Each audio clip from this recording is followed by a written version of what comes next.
what if someone else beside you came to you and said, I want to make episode 7? Could you see that happening? No. No, absolutely, positively, you're really closing the door without any wiggle room whatsoever. Right. There is no episode 7. There is no episode 7. There is no episode 7. There is no episode 7. Fans can expect a new feature film, Star Wars Episode 7, in theaters worldwide in 2015. There is no episode 7.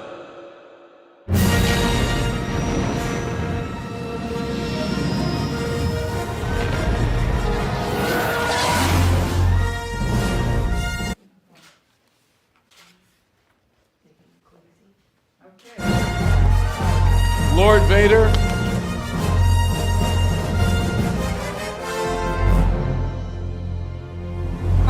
Fine. What does all of this mean? Here we are 30 years later and Star Wars, it's here. Hey, it just can't be killed.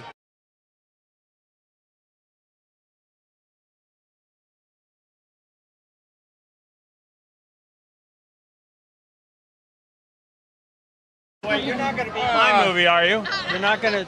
Jurassic is number 1. Remember that. The job is they have to crush you like a bug. And I said, well, you're going to have to divorce Frank first. Thank you, Bob.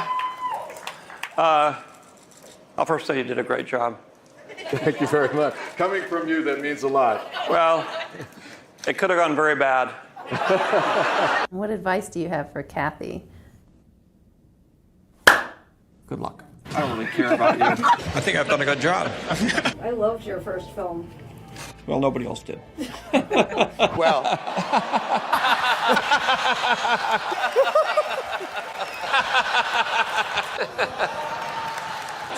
Working on my own films. George, when are you going to go back to experimental films? Make my own little personal movie. Doing more experimental kind of films. An experimental film is an experiment with film and have fun. I will be directing movies, but not movies generally that will be shown anywhere. They'll never be seen by anybody. I'm just going to waste it making movies that'll never make any money, which may never even be released.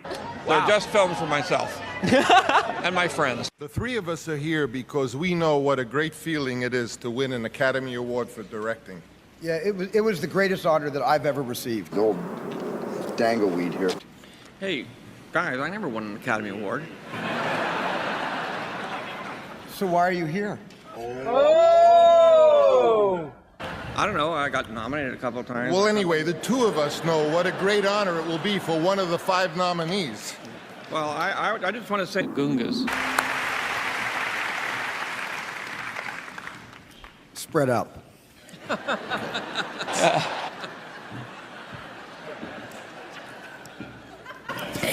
You know, these droids, they can't get the physiology right. There we go. And the Oscar goes to... Jar Jar Binks. Hooray!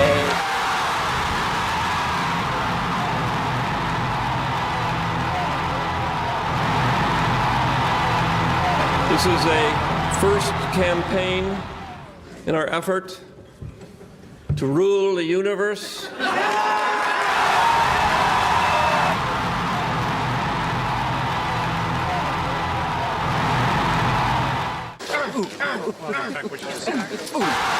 we could have got the end. I'm the creator of RJ, and I want you to get out of this office right now. I'm sorry, Sam. No way. You brought it on yourself. I don't want you here.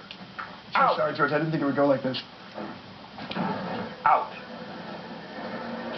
Dad, I got your vouchers. Out!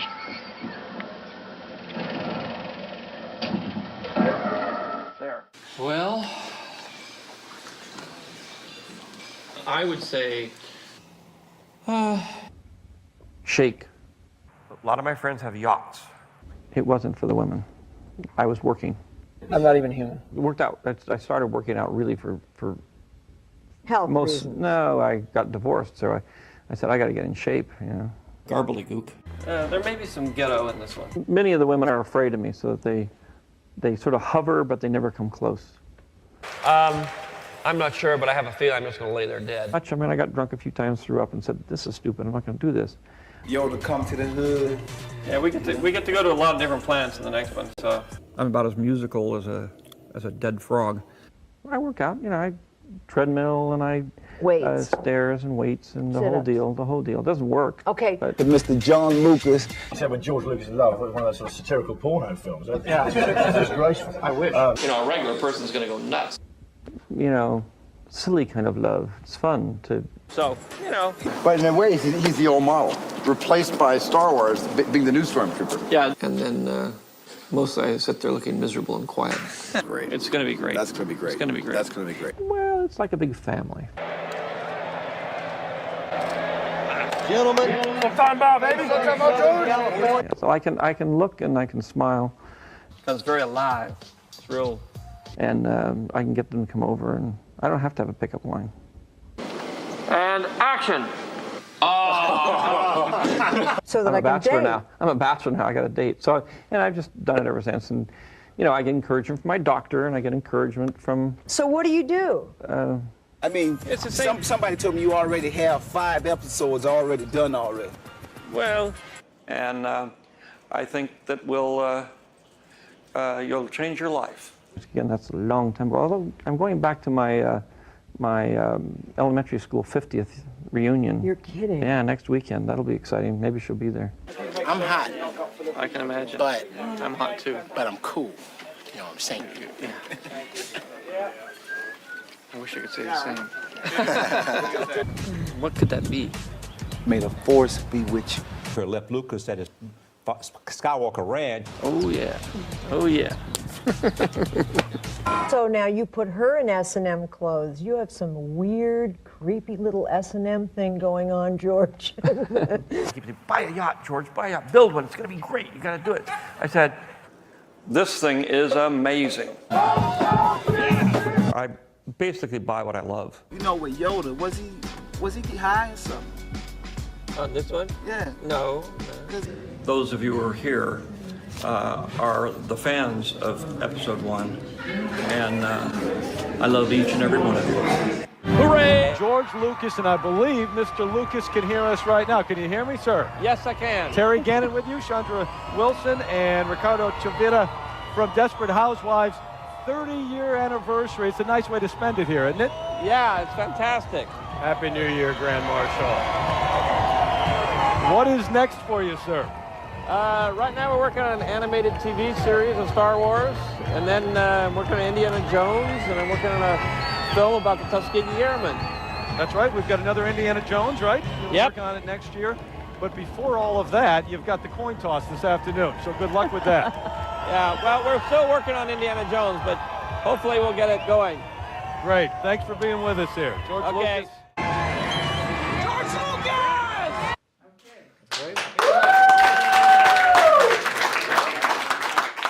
You seem happy. I am very happy.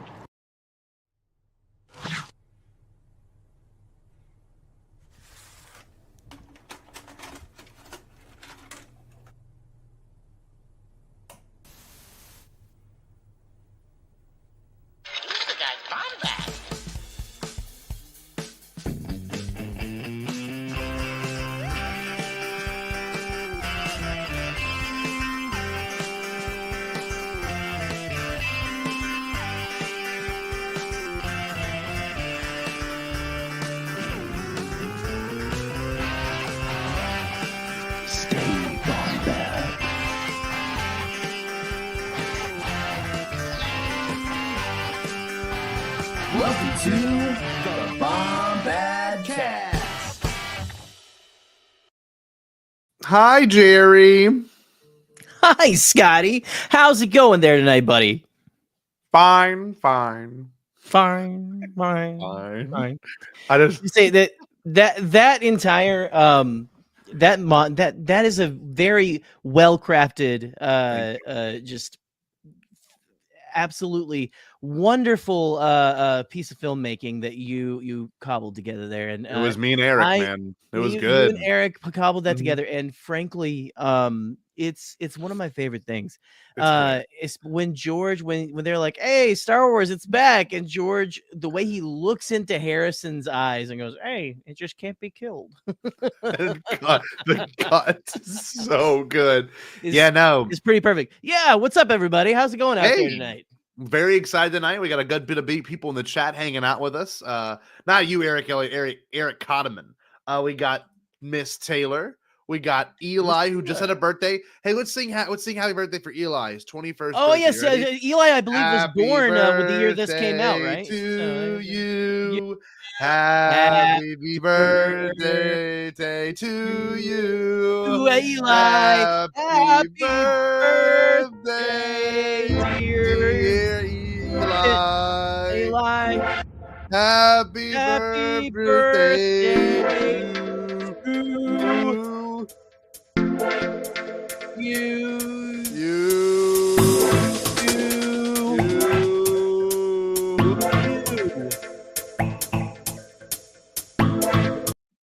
Anyway, happy birthday, Eli. That was happy fun. birthday, Eli. Hey, I'm kidding Hope about it was the a whole good born when birthday. this trailer came out thing. I'm sorry, buddy. That was really just fucking ageist of me. My bad. Yeah, he just turned 7. No, it would be 7. Oh my god, it would be almost 10. It'd be 10. He's What am I 10. doing? I'm He's so wrong. He's a 10-year-old. He 10 is years old. this many away from going to a PG-13 movie on his own. So, one thing I'll say is Jared's in the chat. Brian Fry is in the chat. Love Brian. Eric Elliott, our boy. Honest to Claude. Woodsy is in the chat. It's good. The Wizard Nerd. Everyone's doing good here, Wizard Nerd. Glad to have y'all here. We want to plug a few things before we get started on the discussion. First thing we are going to plug is that Friday we have our debut on a different podcast feed and channel that we are extremely proud of. We had a very fun night last night recording with Kid Knapsack of Force Center. So we will be both on Force Center, which is a big deal for us because that was one of the few shows that inspired us back in the day. So here we are, full circle. We're on the first episode of his new show on that feed, right? It's called I believe it's called Why We Love Star Wars, or Why We Love Blank. Blank is why we love. Yeah, Blank is why we love Star Wars. That's right. Listen, I'm already messing it up. So anyway, yeah. Anyway. I cry on the recording. So yeah, it's intense. It was pretty great.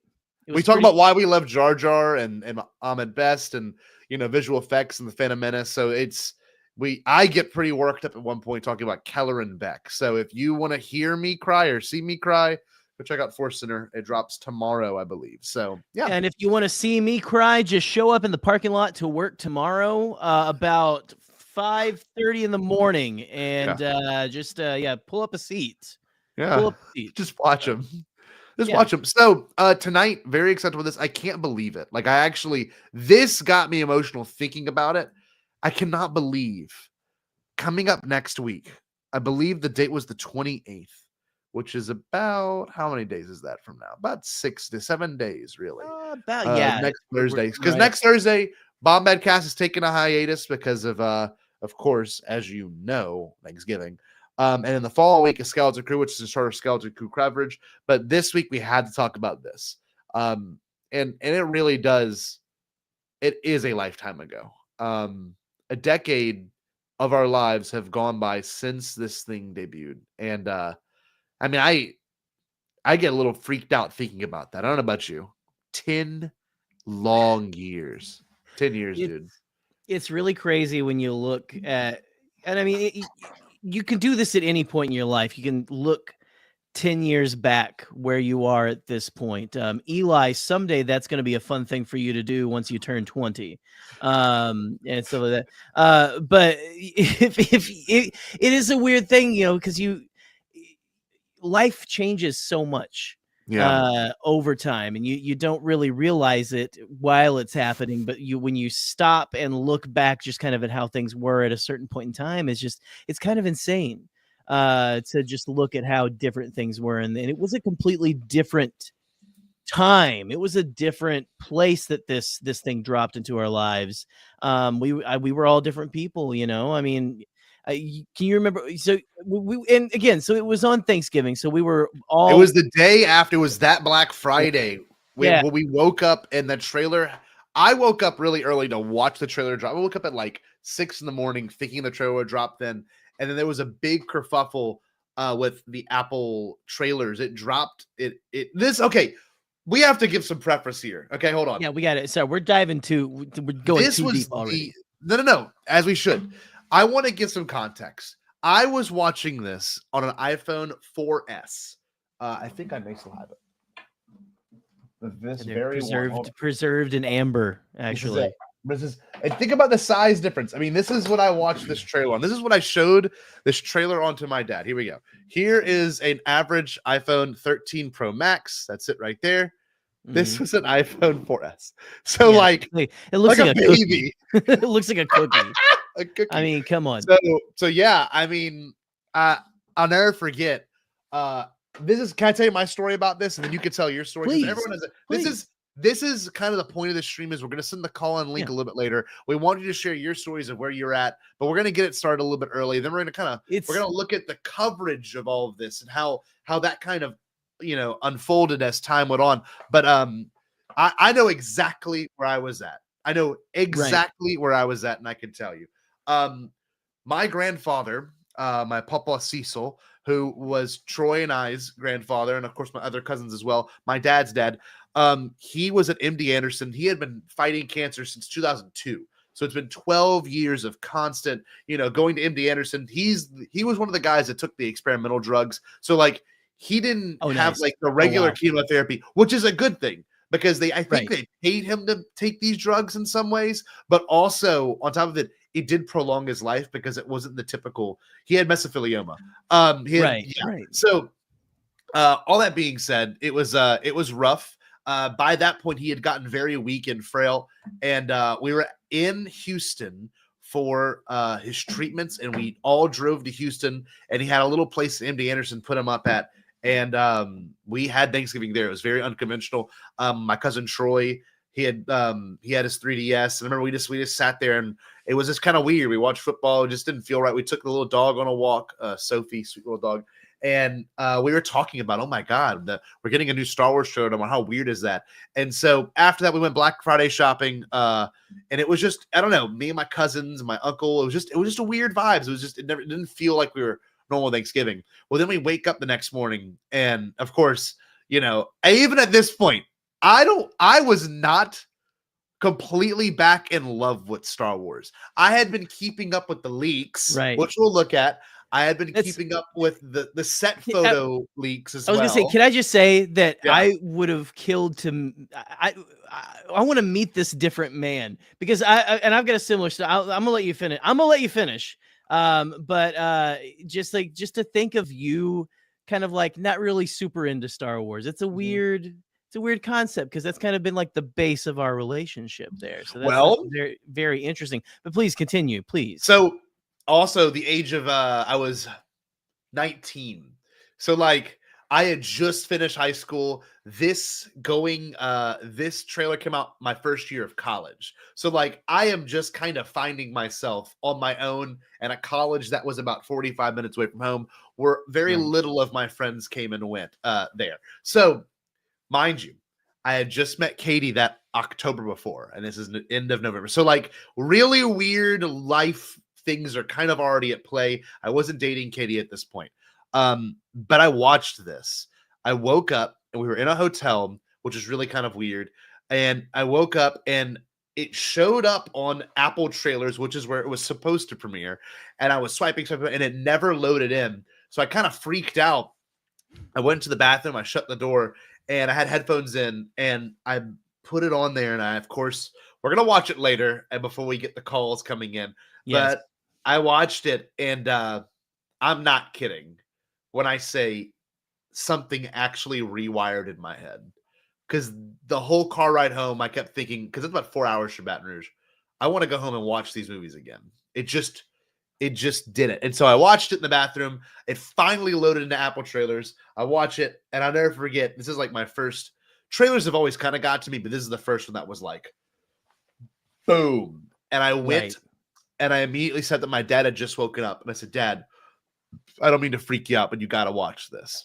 And so I watched it with him, and like I sat at the side of the bed with him like this, and he's like, "No, you're like, no fucking way, dog, no fucking way." I'm like, the Falcon, and the whole car ride home, I just scrolled on Reddit 4 hours straight. I had my phone plugged in a little car, and I was just, everyone was losing their minds. Why does Luke have a red lightsaber? Like all of it, and man, I mean, that, and then after that, and this is kind of the nice little linchpin, like pretty part of the story, is that yes, is that my grandfather made it to see The Force Awakens in theaters. He then died 6 months after that. So we didn't even know at that point. We had about a year and a half left with him, or about, Yeah. So it was, yeah. It's very, I don't know, it's very heavy because he took me to see The Phantom Menace with my dad, and like we watched Revenge of the Sith together, Attack of the, so it's like this really beautiful poetic thing, unexpectedly. Sorry, I just talked for 10 minutes. But that's where I was. No. And then of course after that, the like checking Star Wars 7 news .net was a Constantly fiendish behavior because they would update like randomly. There was no set time. So that we'll get to later. I want to know about you, because this is gonna be super excited. I don't know, it's gonna be pumped up. So, okay. So, and I was very similar basically before the Disney acquisition. Like I loved Star Wars and stuff like that. And I was in college watching, Clone Wars with my buddies and stuff. Like we would I would get the season when it came out on DVD, and we would start watching them together and stuff like that, and that kept the fires burning a little bit. But I was moving past that. I was moving to other things. I was working at this movie theater. I was, doing all this kind of, I was living my life. I had just started, dating who would soon be my wife and now ex-wife. Wow. And stuff like that. And what's great is when we first met, like I was not obsessed with Star Wars until they announced that there was going to be the new trilogy. And I mean, I immediately became obsessed after they announced. And that checking episode 7 news, fiendish behavior.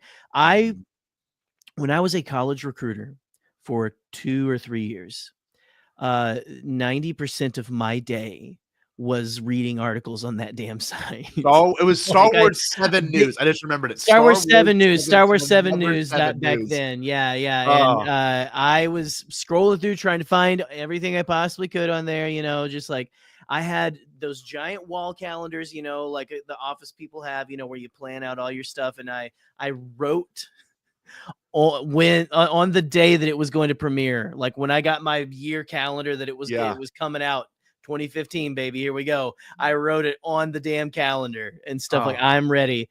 But when and I was still living in Arkansas, but we were coming up to visit like, my ex's family up here in Michigan. And so we were up visiting for Thanksgiving one year. Right.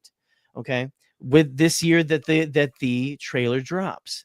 And we had done the Thanksgiving, all that kind of stuff with both sides of the family. We were actually just back from all the, the Black Friday shopping as well and stuff. That was, which again is basically me, my ex's cousins, just like going on a shopping spree or whatever. And man,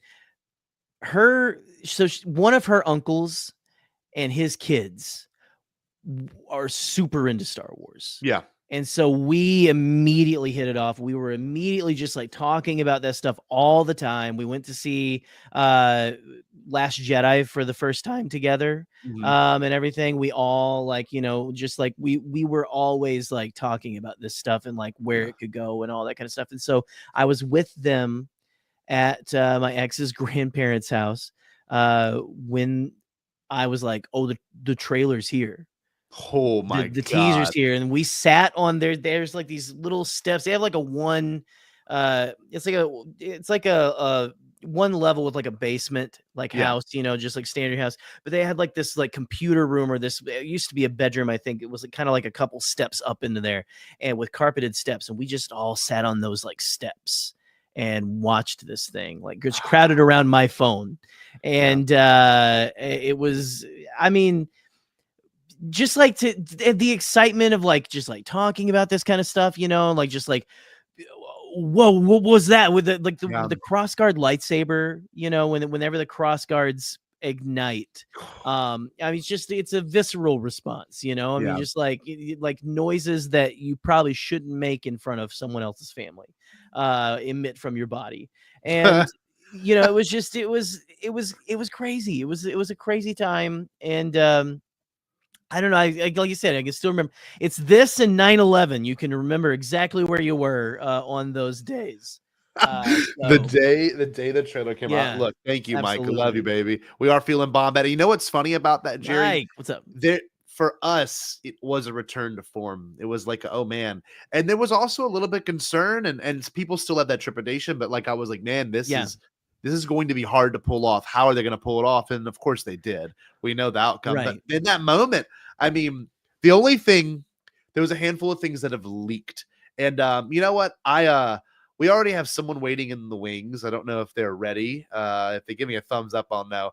1 second. I'll preemptively say we sent this to a couple of close friends first. We're gonna send this to the rest of the world. The invite to call in a little bit, but I know this person probably has a great story about their experience as well. And we're gonna kind of look at a few of the things that led up to this trailer. We're not just going to instantly start talking about the trailer. We're gonna look at the of course, the Force for Change video, both Force for Change videos, the title release, and everything else leading up to the trailer, which are big deals, really big deals. But we're going to bring in a good friend of the show, one of my favorite people, Alden Diaz from Octo Radio.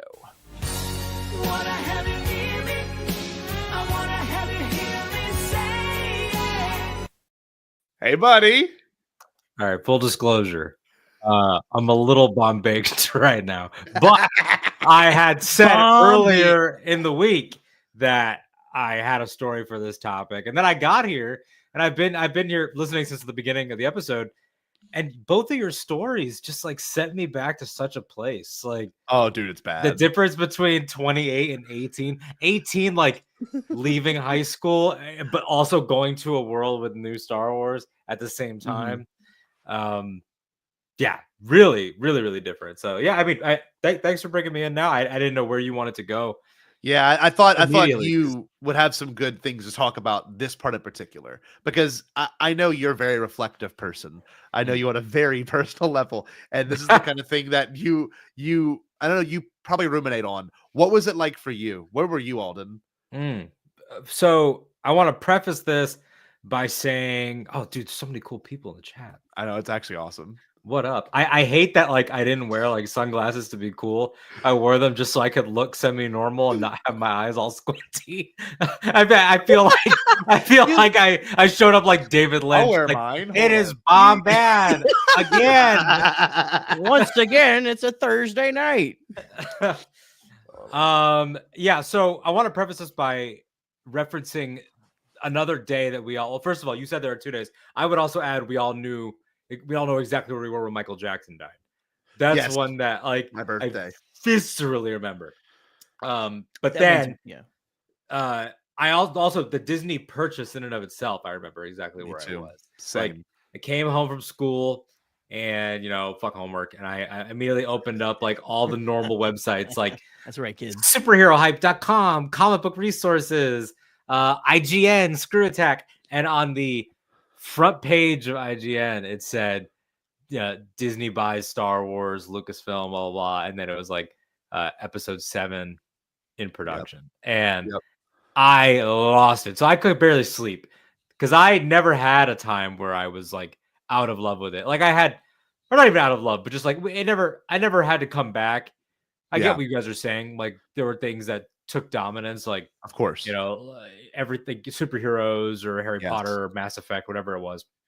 But I remember just being elated and not knowing what was going to happen. I started to wonder, like, are they going to do stuff about like Jaina Solo? Like, dude, like, are they going to do what they already have? And then I went to school the next day, and before the first bell, I did what all smart kids do, and you went and hang out with your teachers instead of wanting to hang out with your peers. Right. And I ran over to my favorite teacher and I burst in her room, and I was like, "They are going to make episode 7, 8, and 9." And she was like, "What the fuck are you talking about?" And I was like, "Star Wars is coming back." And she's like, "With George Lucas?" And I was like, "No." I was like, he sold the company, retired. And then she was like, "Oh, those are going to be terrible." And I was like, I just like exploded on her. I was like, how could you say that? How could you say that? And I knew, obviously, time-wise, I was going to be graduated and gone by the time they came out. And I was like, I'm going to come back here and I'm going to laugh when they're good. And I actually don't know what she thought. So I spent 2012 to December 2015 at a 10. Like you really, so it was over. Like that first, like, dude, that Force Friday. That was one of the greatest ever. I hit the mall, I hit the Walmart, I hit the Target, I had a haul all over the counter. I went to a Barnes and Noble employee that she and I used to flirt with each other all the time because I worked at the Trader Joe's on one end of the plaza and she worked at the Barnes and Noble, and we would always see each other on our breaks. I know, two houses alike in dignity. And then when the Force Friday hit, I went down there and I was like, Christy. And she was like, what? Because she's working. And I'm like, did you guys get any of the Kylo Ren figures in? And she was like, because they got the Black Series of Barnes and Noble. She's like, I don't know. I mean, there's like, you know, boxes that are like, they're under the tables. We're taking them out tonight. And I'm like, which boxes? And she's like, oh, there's like a Hasbro box. I was like, fucking open it. I was like, I need to get in there. And she did. And so I got the I was like, I think the first person probably in at least my city to have the Kylo Ren. That's small amazing. point of pride. And I just stared at that motherfucker. I was like, look at his aesthetic. So that's obviously after this whole thing. But suffice it to say, I was immediately like, I wasn't like a ravenous Clone Wars fan, and I'm still not. I love it. You know, it's Star Wars. But for me, it was like I remember walking around my high school and being like, did you guys, like, they confirmed that like Harrison, Mark, and Carrie are coming back. Like, I was showing people. Dude. That was the thing for me, is it's the Skywalkers. Yes, Clone Wars is too, but it was a cinematic return. But like Christopher Paul got shit on. So it's like that didn't have the love that it deserved. So it's like we weren't doing like Rocky Balboa had come out already, but like these were smaller instances of that returning, and we'll talk about it when we get to the trailer. That of course, the Falcon was that. But yeah, so I was already on 10. Man, so that day though, when this came out, what was going through your brain? Like what was the instant Alden for the Diaz Thanksgiving reaction? teaser? Yes, for that. I mean, what was that like for you? Because for me, it was very emotional, unexpectedly, honestly, because I didn't know. So the first part is the funny part, which is the story that I will never forget. And after high school, I was dating this person, and I want to preface this by saying that she and I are cool now. I literally talked to her this week, so we're cool. We were not cool then. We should not have been dating. Yeah, it was we were both miserable by the end, you know, like that post high school just defunct, and like, you know, so I'm already like a terrible 18-year-old boyfriend. Like, I should clarify that too. I was great, but I was terrible for her. Like, I just like, I didn't mistreat anybody, but like, this is a perfect example. What I'm about to say. Oh God. So I'm asleep, right? And it's like noon. And she calls me basically like with a very reasonable, like, do you want to hang out like after class or whatever, after she gets out of class? And I was just like, I do not want to fucking deal with her right now. I do not want to fucking leave my house, or I could just avoid her and then I'll hang out with my friends later, like whatever it is. So I'm just being a bitch. Yes. And I'm like, no, I just kind of want to rest or whatever. And she could totally tell that I just didn't want to hang out with her, and she was mad, and she should be mad because I was being dismissive. Yeah, you're just a teenage dirtbag, baby. Yeah. Then whatever time EST time zone this thing hit, I woke up maybe 5 to 10 minutes after that. Like, it's almost as if my soul knew, because I didn't know that there was going to be a Thanksgiving thing. I didn't know that. You didn't know? That That's went past amazing. that went past my radar. Like, I knew the name of the movie. Of course, I was already on Twitter. Like, but I wasn't somebody that was like, when is this gonna drop? During football? During, like, I didn't know that. I wasn't like that yet. And then right. And then I woke up from the nap and I've got Facebook messages and texts up the wazoo. I was like, what? Like, what the fuck is everybody talking to me about? And people are saying like Star Wars in all caps, and like, did you know they're making a new movie? You know, like you get your cousins that don't know shit that are like, did you see this? They're making another one? Like, so like all those are to come in. And I was like, what the fuck? So then I went and sat down on my computer, and I was like, it doesn't come out for over a year. Look at this thing. They have a trailer. And then I hit play, and I was just like, those images are they're so perfectly chosen as a menu for the movie. They're perfectly chosen. Like the first shot of the like, you know, the fudgesicle speeder that Rey rides, and the BB shot, and then like of course the saber and the Falcon being the two big ones. Seeing the X-wings in atmosphere, because in atmosphere flying was not really a Star Wars thing. Right at this point, that was a thing that JJ liked, and putting the camera on the side and everything, and it's continued to be done. So just like it immediately like felt like it was like I felt like it had always existed, but then there were also things that were like so viscerally new, and things that for me, like the second that I saw Kylo's lightsaber, I said, that's for me. Like that's so fantasy Star Wars. So then what do? Like suddenly I'm in a great mood. So I grab my phone and I'm like, I'm gonna call her. So I go to call my then girlfriend, who I blew off in a half asleep fugue state. And I call her, fucking pepping my step, fucking like I can do anything. Like we're going out for a night on the town. Star Wars: The Force Awakens. It's not even like.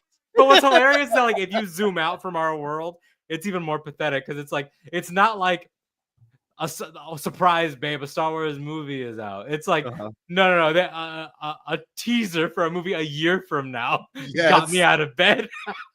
So it's like horrible. So I call her and she's like, "What?" And I'm like, okay. And I start rattling off every detail of the trailer. I'm like, oh my god, it's so beautiful. The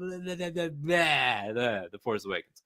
And then she's like, oh, so you have time for Star Wars, but you don't have time for me? Oh, it's done, dude. It might that wording might be a paraphrase. It might have been like, you have time to talk about Star Wars, but you don't have time to hang out with me. Something like that. Yeah. But that was the essence. God. And there was a pregnant pause, and I hung up. I was like, click. Like I cannot like. I'm like tapped out, man. Tapped out. But I was like in that moment, like, you jerk. The time slowed down, and I was like, it's like. I went like astral form came out of my body, and then I saw out of time and knew years from now, when I'm looking back on this, as we are this evening. Yes. If I don't protect this moment from the negativity that I caused, dude, I understand this. That I will not. I won't look back on this fight. Like this needs to be pure. Wow. I need to only talk about people that understand this Now, flash forward to nowadays. I've told her that story. I've reminded her of that, and we've had a good laugh about it. And she's been like, "Ha ha ha, yeah, blah blah blah."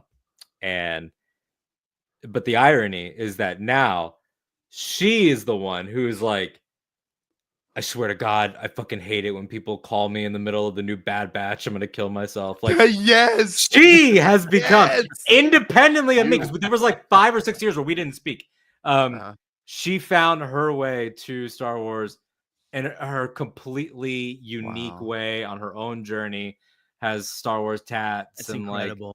Like Funko Pops and so it's like now she's like, yeah, no, I get it. She's like, that was like super important. She's like, that so that's kind of beautiful. Alden. That's awesome. That's amazing. That's awesome. My ex-wife will never watch Star Wars again, but I love that for you. I love it for you. Okay. God, Star Wars is supposed to be about redemption. So our next person that It is. Well, it's also about broken relationships too, so it's perfectly fine. We gave this link early to a handful of people, and this is going to be our next person. Just finished doing a live stream of their own. I'm going to bring in, because this is a story I'm eager to hear, because I don't know if his show had started yet, or if he was even part of the crew that kind of like brought in Star Wars commentary to YouTube. We're going to ask him, the one and only Kidnapsod. Hey, mate, who invited you here? What's up, cheeky babies? What's going 2 down? weeks ago, Brother 2 Love weeks is ago. here. That's right. I saw the glasses were going. We're spinning the tunes. Hey, yeah, let's do it. Let's do it. Rock and roll, baby. Coming up next, we got Ted Nugent. We're going to wango tango. No? I'm like, I need to find something to give away. Yeah. I don't have any tickets to anything. Ninth caller gets tickets to Southern Culture on the Skids coming out to the Mid-State Fair this weekend. You be that caller, win 10549 Bear. Who put tape over the fart button? Who puts tape over the fart button? What's up, my friends? What's up? What's up? Where were you? Where were you 10 years ago, kid? 10 years ago. 10 this years. trailer dropped out. 10 years, man. 10 years. I was still working what became the day job that lasted 17 years. And that was Director of Public Safety at the Northridge Fashion Center. And it was Black Friday, right? Yep. Oh, yeah. And Black Friday is the busiest day at the time. I think thanks to Biden, the economy has crushed enough where the Black Friday probably isn't as much. And I'm kidding. It's not Biden. It's capitalism that has sucked us dry for the last 200 years. But it's all come to this point. I think the last Black Friday in 2015, I worked 31 straight hours. This one was 2014, a little less, 28 hours. And about midday, sat down in the office, brought my assistant director in, said, hey, we're going to do something special. Trailer just dropped, Force Awakens teaser. Hey, let's do it. And watch it. But to answer your other question, Scotty, yeah, by this point, I do believe we had just started in August or September of 2014. Maude Garrett and I started Jedi Alliance after the show was given to us on the Popcorn Talk Network. So we were part of the burgeoning online Star Wars world. Early Oppenheimer. That's like early when they're like still formulating. That was before Ken realized what he had done. No, I would say I want to see a shot of like Ken like staring at like a puddle with like raindrops falling. It's like in like you see like Star Wars Theory's face or something. Just reflected back. Crazy time, man. And I loved the trailer. I was in love with it for a second from Finn popping up, and we didn't know at the time. And it was kind of a surprise. He was a stormtrooper, the practical BB-8, because they weren't using no computers for this film. And then the dark side and the light, like in that Falcon, man, money shot. And I do mean that in a pornographic way. I had to change what my pants were that day. It was quite an experience. I mean, like, really, for you, I mean, this had to have been an insane feeling because obviously you're part of the generation that wanted nothing more than for these old heroes to come back. And, they didn't give us that in the trailer, but they certainly implied it with the Falcon. What was that like, man? You know what I got? Yeah, no, you're talking about big stuff, but I think I had already. Look, there was nervousness, just like, are they going to get this right? And oddly enough, that had some prequel baggage stink still on it, like in my brain. And we talked on the episode that's coming out tomorrow on Force Center. Plug. First episode of Blank is Why We Love Star Wars is on Force Center tomorrow. And my first guests are Jerry and Scotty for Jar Jar Binks is Why We Love Star Wars. But I talked about the prequel journey as we have on Force Center for a while. It wasn't that I was starting to love the prequels more by then, but like it was like, is this going to go wrong? Because the way to look at movies, especially back then, and it's still the case, but the way punditry was approached was, ooh, is this going to be great, or are we going to tear it down to make sure it's not great? Mm-hmm. And I had this nervous energy, and we didn't really hear dialogue, and that was a worry too. Like, oh, how's it going to sound? So I had a lot of weird, pointless worries going on. But that Falcon shot. And Alden, you're right. You're talking about the, in atmosphere flight, all these things. But that Falcon shot was all I needed, man. Next All level. I needed. That was it, man. It's so That's beautiful. It is. Yeah, and like, do you guys remember like talking about like, oh, that's an IMAX shot at the end, and like, and the like, yeah, it was all those little like, what's so common now. Now it's always see it on the biggest screen possible. You know, like there's those set buzzwords. The buzzwords 10 years ago were IMAX, practical, and I didn't. It was all started there. No, I didn't think about that. I was having sexual relations at the time, so no. Based on my story, I was not. I was not either, which is wild. That was before I met my current wife. And this current wife. Maybe it's the glasses. Current wife. I was. Maybe it's the current wife, but Alden, your story. My relationship, my first big relationship, 4 years, and the whole time, this is like 06 to 09 range. She did not like Star Wars. She used to make fun of me for liking Star Wars. Towards the end of our relationship, she actually sat down and said, "Can I watch Star Wars with you?" We did. She's like, "Oh, I kind of liked it." We broke up. Okay relationship. Okay, end of the relationship. But a year later, for Halloween, she goes, "Look what I did," and she dressed up as Padme in the all-white, we're gonna go save Obi-Wan outfit. She's like, "Look at me," and I'm like, "Son of," and then just smash cut on my life for like, you waited till after, and you chose that. I have joked before that love of Star Wars is sexually transmitted. It might not manifest. The symptoms might be delayed, but it is. Well, I mean, I use protection, so that's probably why. You know, it is. Yeah, but 10 years. Only education over here. I'm amazed. 10 years, man. The time that we're looking back on this is insane. 10 years of modern Star Wars. We've talked about it before. Think about how much we've gotten in those 10 years. We've now have 5 movies. We have 5 movies and over 70 episodes. Skeleton Crew coming out. We're gonna have about 70 episodes of live action material at that point, right? Like that is insane numbers. I mean, it's just unbelievable. As I said in 2015 when I launched Force Center with Joseph and Jennifer, it's a great time to be a Star Wars fan. And even though we got some ups and downs in the fandom, and those who try to get into the fandom or use the fandom for the culture war can make it a bit of a tough ride sometimes, and we have things we like and things we don't like, it's still a goddamn great time to be a Star Wars fan.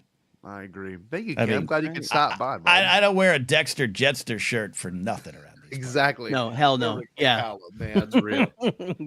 Not without being able to back it up. That's for sure. I agree.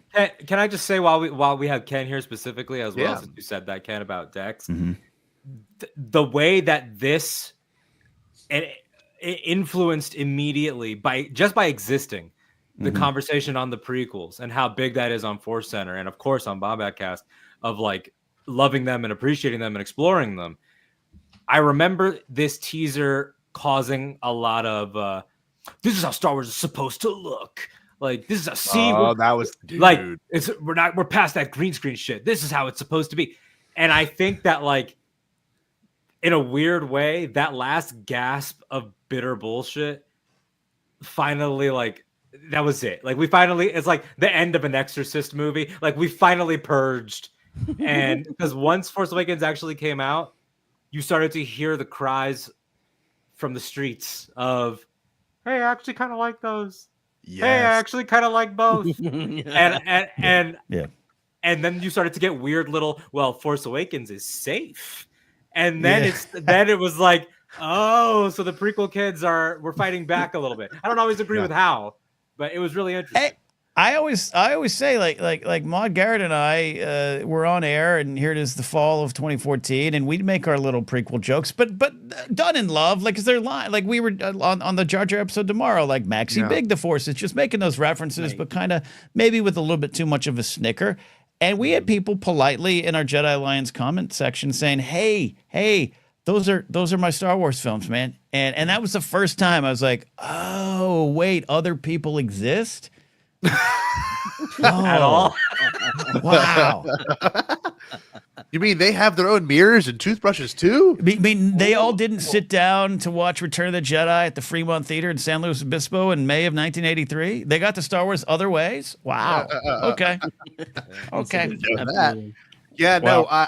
I wanted to, if you could come and go if you need to, Ken or Alden. I was gonna pull up a timeline of events. We're gonna bring our next guest in as well after that.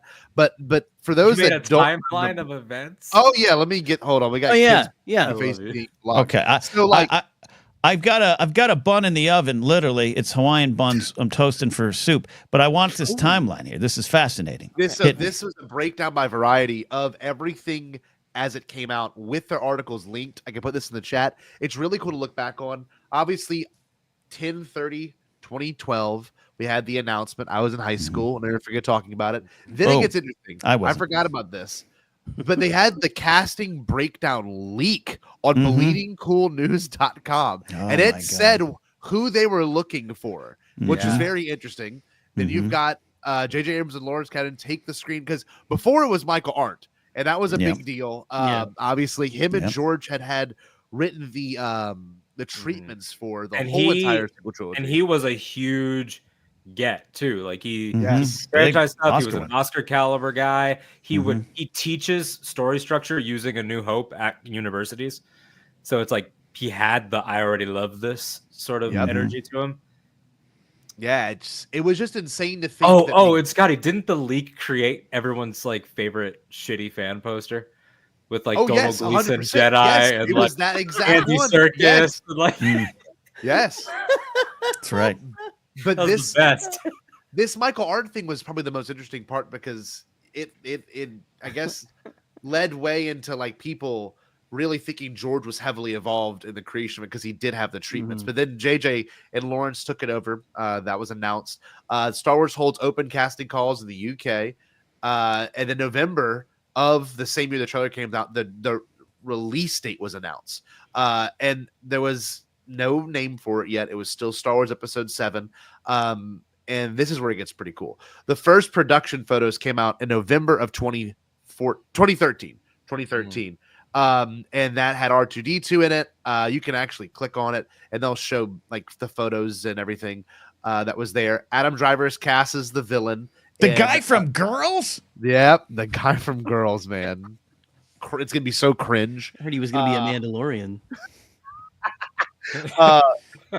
So obviously they have the they got their two huge gets, Daisy Ridley and John Boyega. Shooting begins in April of 2014, which is when they had the full cast announcement with the infamous image, which I hopefully think is on here, with them doing around.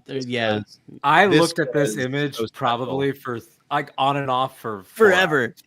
Forever. I saw it at school, and I just remember sitting like in the cafeteria, just like staring at it.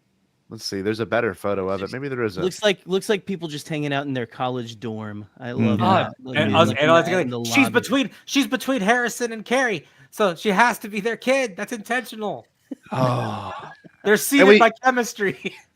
Seeded by chemistry, so good. Well, it's weird too to see like Lawrence Kasdan, Adam Driver's in. You can see Domhnall Gleeson. There's one person that I've never been able to identify. Oh, let me go to it. There's a better image of this guy right here at the front. Which one? This guy? Yeah. No one knows who that is. I've asked around. I cannot identify him at all. How has no one ever done like the lunch tables like meme where like you're saying what table you sitting at? Like how have they not done a which couch are you sitting at? I'm sitting right between Adam and Larry Kasdan. Yeah, always got to sit next to Big Larry. There is a sit next to Harrison Ford and try to make him laugh. Try to make Harrison Ford laugh. Try. Here we go. Here's a better image of it right here. Hold on, just so I got it from StarWars.com. This is it right there. Yeah, man, that's wild. Here we go. This is the high resolution image. Yeah, this is crazy. Look at that. Peter Mayhew in the shot as well. Yeah, this was nuts. Andy Serkis. R2 in a box. Oh yeah, R2 in a box. How wild was that? That's a very good, iconic. Mm-hmm. That's also probably the nicest like image of a table read ever recorded. Because like most table reads look like garbage. They're just like they look like a conference call. They have the same tables that you use at like a church luncheon. Yeah, right. Yeah. The Phantom Menace one was just like that. It was just them sitting around like a folded table. Room. So, I'm going to go back to the timeline of events. Cass announced Abrams teases the Uniset videos, which we're going to go back and watch May 20. I mean, you said it last night when we recorded, kid. Baba Joe, man. Baba Joe. Baba friggin' Joe. Ain't no Baba computers used in this picture. I love how they were like, we made everything out of popsicles and cotton swabs for this picture. I just, in retrospect, His it's head's like made of chewing gum. I know the whole point is that it's like, oh, it's aloof, it's casual. Just look at this little freak back here. But like, it is so funny that like the first thing that they were like, what could we show off? Like, not like the new Stormtrooper or something like that. They were like, nah, this little fucking guy. Yeah, this little weirdo. I'm getting the video. Do you remember like did you ever see the I think the I don't know if it's on this timeline. The Stormtroopers like leaked. Oh yeah, no, it's not on this one because it wasn't official. It was. Well, no, it's not official. Yeah, but like I remember looking at that.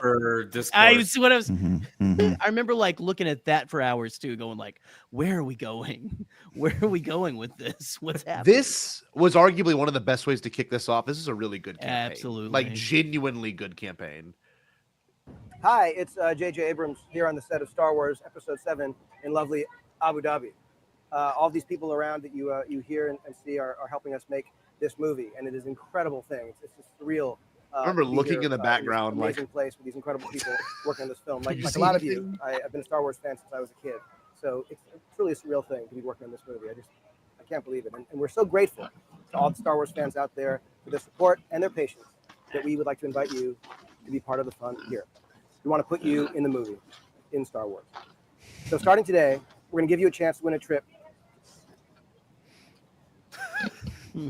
A trip to be in the movie. That means you get to come to London, where we're shooting the movie mostly at Pinewood Studios. Did we ever get an update on these winners? I want to know the winners. Yes, there is a video of the winners. There is actually. But more Is than it that, really? in hair and makeup and wardrobe. And I would imagine it's like the people who won the Batmobile from Taco Bell back in the 90s. By entering your chance to join us, you'll get to help us launch something else. Star Wars Force for Change. It's a brand new initiative that's dedicated to finding creative solutions to some of the world's biggest problems. It's about helping kids all around the world by supporting UNICEF innovation labs and programs. It's a great thing. You can check it all out on omaze.com. I love this guy. So thank you again for your incredible support. We look forward to seeing you on set. See, so I very excitedly went to show this to my ex-wife, and this was the conversation. And this was the one. The reaction was just like when he and Baba Joe looked at each other. It was insane. It was great. Love it. Man, what a special time. I mean, like that was the only that was before the freaking movie had a name. We got that. Isn't that nuts? And then the name is just like, oh, I'm sure it'll be on here, but like just a fucking tweet. It was literally just a tweet. It was literally just a tweet. It was a picture. Force Awakens title was a tweet. Rise of Skywalker title was like a cultural movement. It was a rock concert. Oh man, but yeah, I mean, pizza. Yes. Oh, and Gwendolyn was huge. Ken, you remember? Deal. You were watching Thrones already. Absolutely, so like, man. That was huge. Big get. Lupita as well. well. Oh my God, Harrison injured. Dude, I mean, we still don't know the whole story to this day. That is locked away. Yeah. God, I want to know so bad. I want to know the details of that. Right? This was how many years before this was it was after the acquisition that he like crashed his plane, right? Yeah. The same time? Yeah, after the acquisition, but before the injury, because when he got hurt, I remember people saying like, "All right, he's involved in a lot of shit." He's good. He's good. Yeah, this man survived the plane crash. He Lock him survived down. a door. Lock him down. Yeah, he's good. He's good. That's why he's doing a nice no action comedy right now on Apple. Lovely. No risk of pain. So this was a big one too. I remember watching the coverage of this on the internet and people being very excited about it because of I got news for you, Scotty. I was the internet then. And yeah.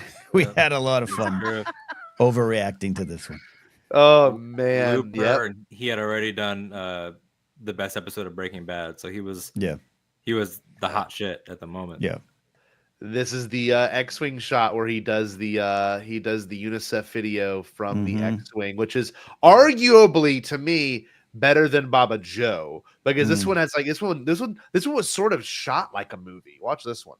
Hi, J.J. Abrams here from currently sunny London. 8 weeks ago, we announced we were offering a chance to be in Star Wars Episode 7 as part of Star Wars Force for Change, an initiative benefiting UNICEF and millions of kids around the world. We cannot tell you how grateful we are for your support. Of 119 countries have already. Everyone just stopped listening to what he's saying about still charity. going. Yes, instantly. This did not have the effect that they wanted. Star Wars Episode 7 and be in the movie. But we're offering something else. This is really a well chance shot. to win an advanced screening of Episode 7 before it hits theaters. By supporting Force for Change, you can win a private screening of the movie in your hometown and invite 20 of your closest friends and family. We know how much Star Wars means to so many of you, and we'd love to share the movie with you first while supporting this truly great cause. Oh, sure, go ahead. So, for your final chance to win, New helmet. visit omaze.com/Star Wars. Thanks again for your support. Hope to see you on set this summer. What's that doing here? That. What a simple time. God, what a time. simple time. Makes What me a time. sad. What a time. Because it Used will to- never be that we way used to again. appreciate that so much. See, just seeing an X-wing, like just like, Hey, a blue one. yeah. So this is Exactly. weird. The 6th, and then about 22 days later, the trailer would be revealed, which is nuts. Yeah, this is why we're all here. This trailer, and man, before we bring some more people on, we're gonna watch this thing, and we can let Ken roll out and go play with boys. his buns in the oven. I Man, do. look- I got to get to that. Got to get ready for any time with Ken and Alden tomorrow. Love what you all do here. Don't forget, all you kiddies out in the galaxy, you got to stay bombad. Yeah. See you, friends. Bye. Love you, Ken. Love that dude. Just kick me out. There's no The applause died. He's like, cut me. Well, how about this? Man. Wait, before you hit play, can you scroll up just 1 second to the title sure. reveal? Of course. Hold on. I want to ask you guys. I'm interviewing you now, unfortunately.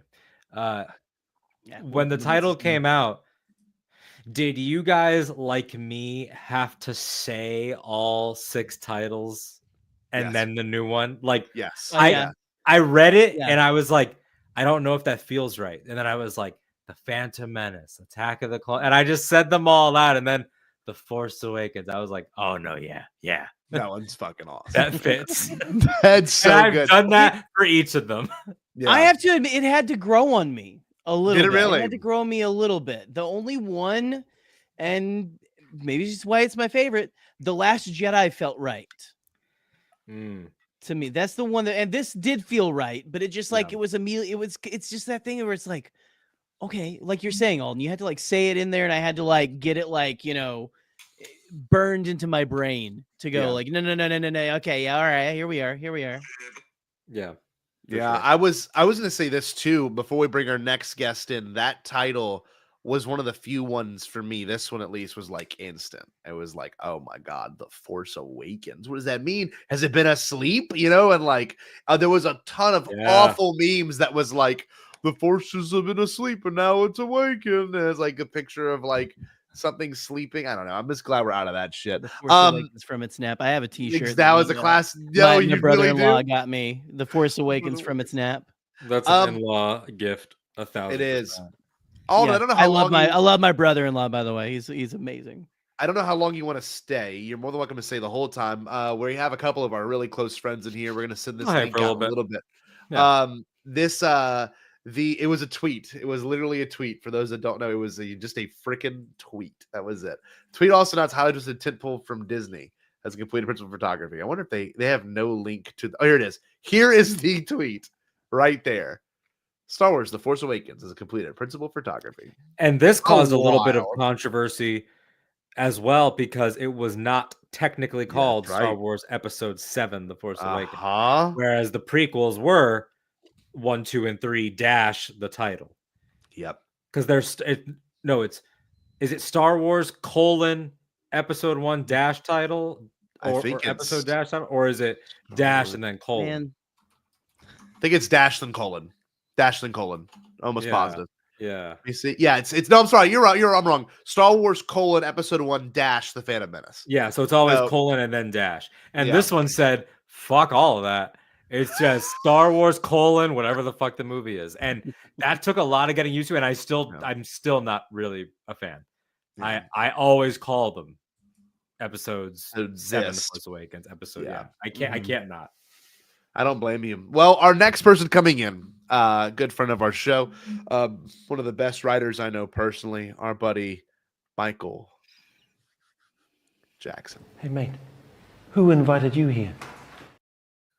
Michael Jackson's alive? Oh, McCoy. Oh, no. It's not Michael Jackson. It's just me and Caduceus. Yes. Hi, Caduceus. Michael, where were you? Where were you when this shit happened, man? You gotta know. I had some family in town. I was at my house. I was just a wee lad, 16 years old at the time. Wow. And at the time, I was kind of in my edgy, the prequels are bad phase. Oh, really? Yeah. And so what I kept saying is I'm cautiously optimistic about these next movies, you know. And then as soon as I heard that this teaser dropped, I fucking sprinted upstairs to go and watch this trailer. And I watched it again and again and again and again. And this is my favorite Star Wars trailer of all time. Wow. And it means a lot to me for very specific reasons. I don't think I've told this story too often outside of our immediate friend group. So in the build up to The Force Awakens, I was very excited for it. And at the time, there were a lot of movies coming out that I was excited for. And then the trailers ended up kind of spoiling everything. And I was like, I wish I could have just experienced it on the big screen. You know, Amazing Spider-Man 1 and 2, both are prime examples of that. Movies I was super excited for. And I'm like, I saw the whole goddamn movie in the trailer. And so I made the decision that I was only going to watch this first teaser before The Force Awakens and nothing else. That's nuts. And I did it. I could never. That is insane behavior. You got to keep in mind, I wasn't on like Star Wars Twitter or anything at the time, so it was easier to avoid it. It was a slightly different time back then. But yeah, I did not watch the second teaser, did not watch the full trailer. I just watched this in the build-up. Michael, you're a freak. I'm a genetic freak and I'm not normal. Literally today, I was comparing TV spots of Skeleton Crew. And I still have not watched those TV spots. You're bold. I don't know how you do it, but so when this did arrive, and when you watched it, did it like click something in you too, or were you already kind of on your story? You coming down from Star Wars, or are you kind of like all like at that weird like middle level where it never went away? Because it went away from me. It never really went away from me. It came and went a little bit. Obviously, you know, there was a little bit of a dry spell there between Revenge of the Sith and TFA. You know, you got stuff with like the Clone Wars, but I wasn't super into that. I read some novels here and there because I was a big reader, because I was a huge fucking nerd. But generally speaking, yeah, I mostly I had retained my fandom, obviously. Yes. And this kind of like reignited like a spark and a love for Star Wars. And The Force Awakens is, I think, what really solidified me as a lifetime Star Wars fan. Yeah. That it's not just, you know, something I enjoy in my youth. It's a cultural cornerstone in my life, you know. And so I hold this trailer so dear to me, because every time where I was like, fuck, I really want to see those trailers, I would just watch this one instead. That's pretty good. That is man. You sure. And so I can't tell you how many hundreds of times I must have watched it, and I still get goosebumps at any part of the trailer, like whether it's now, the stormtroopers, the opening lines. I'm assuming in the year you went and saw movies. Do you remember the first time that one of the other trailers was sprung on you? I don't think it happened that often because at the time I couldn't drive, so I wasn't seeing that many movies. It was just whenever I could get to like a Marvel movie that my parents were taking me to. But I had a technique. If the trailer came on, I had headphones and I would just play some music or something and look down at my phone. That was it. Insane behavior. And there's only a handful of movies I've ever done this for, and it's this one, The Last Jedi, Spider-Man: Homecoming, and No Way Home. Those are the only movies I've ever avoided trailers for. Jesus. Wow. God bless you, Michael McCoy. Michael, that was a beautiful story. I cannot believe you edged that hard on a trailer. Right? I would have prematurely ejaculated at the beginning of the movie if that had happened to me. Just straight gooning. He was. We have another Into my person jeans. Sitting in the back, and I think I want to watch it with this person and our other person as well. We're gonna bring in a person that's on the show in a minute. One of my favorite people, honestly. Probably one of the funniest people I know. The one and only Connor Chichini. Dude, that's from my script. Okay. Dude, my script. Yeah, no kidding. It's like Star Wars rhymes or something. I don't fucking know. Hey, Connor. Star Wars rhymes. Like, ooh. Like, dude, buddy, you got to get that through your skull if you have one. Connor, dude, you're so funny. I try. So he's a funnier character than we've had before. 10 years of the first Force Awakens trailer. Connor, where were you 10 years ago? What was that like for you? I was in high school. So cool. Running. Nice, dude. No, I really was. I ran cross country in high school, and I don't really remember. So here's the funny thing. My Force Awakens trailer, like, thoughts and reactions, I don't really remember all that much. The first trailer I kind of really remember watching is actually the first ever Rogue One trailer that we got. Really? Yeah. Like a year later. So with Force Awakens, the only thing I remember was coming home from track practice, like the day that the movie came out, not like the midnight or 7 p.m. releases that we have. Like the day it was slated to come out. I come home. My mom says, "Oh yeah, your brother got tickets for the whole family for Force Awakens." And I was like, "Cool." And I remember, like, in the lead up to it, like the 3 hours before, I just played Battlefront. I just played EA's 2015 Battlefront just to get back in the Star Wars like mood. Yeah. But when it comes to like the actual trailer, I kind of remember seeing it, but I don't really remember my like actual reaction to it because I was kind of in the same boat as Michael, where like post, I would say, probably Clone Wars, there was kind of this dry spell for Star Wars where like I don't remember being too huge into it, even though some of my friends were like, "Nah, you were pretty big into it." And I'm like, if I was, I don't remember, truthfully. Yeah.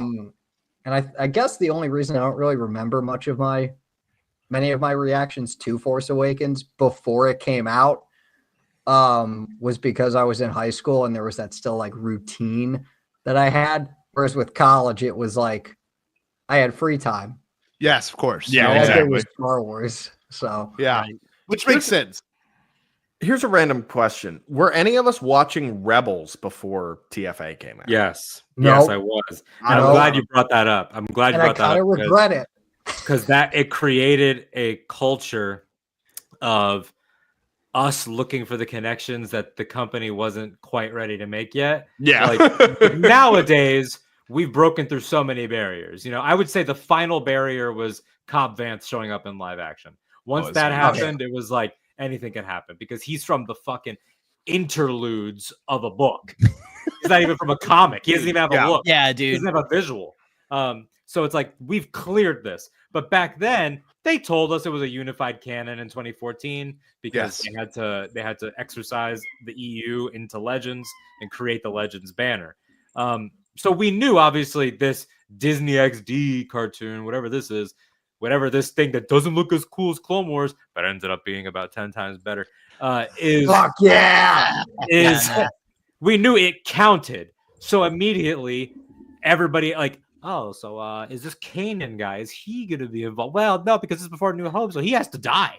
All these Jedi guys, they have to die. Maybe this girl. So everybody immediately started, I think, to pay attention to Rebels for the wrong reasons, and then gradually they got it.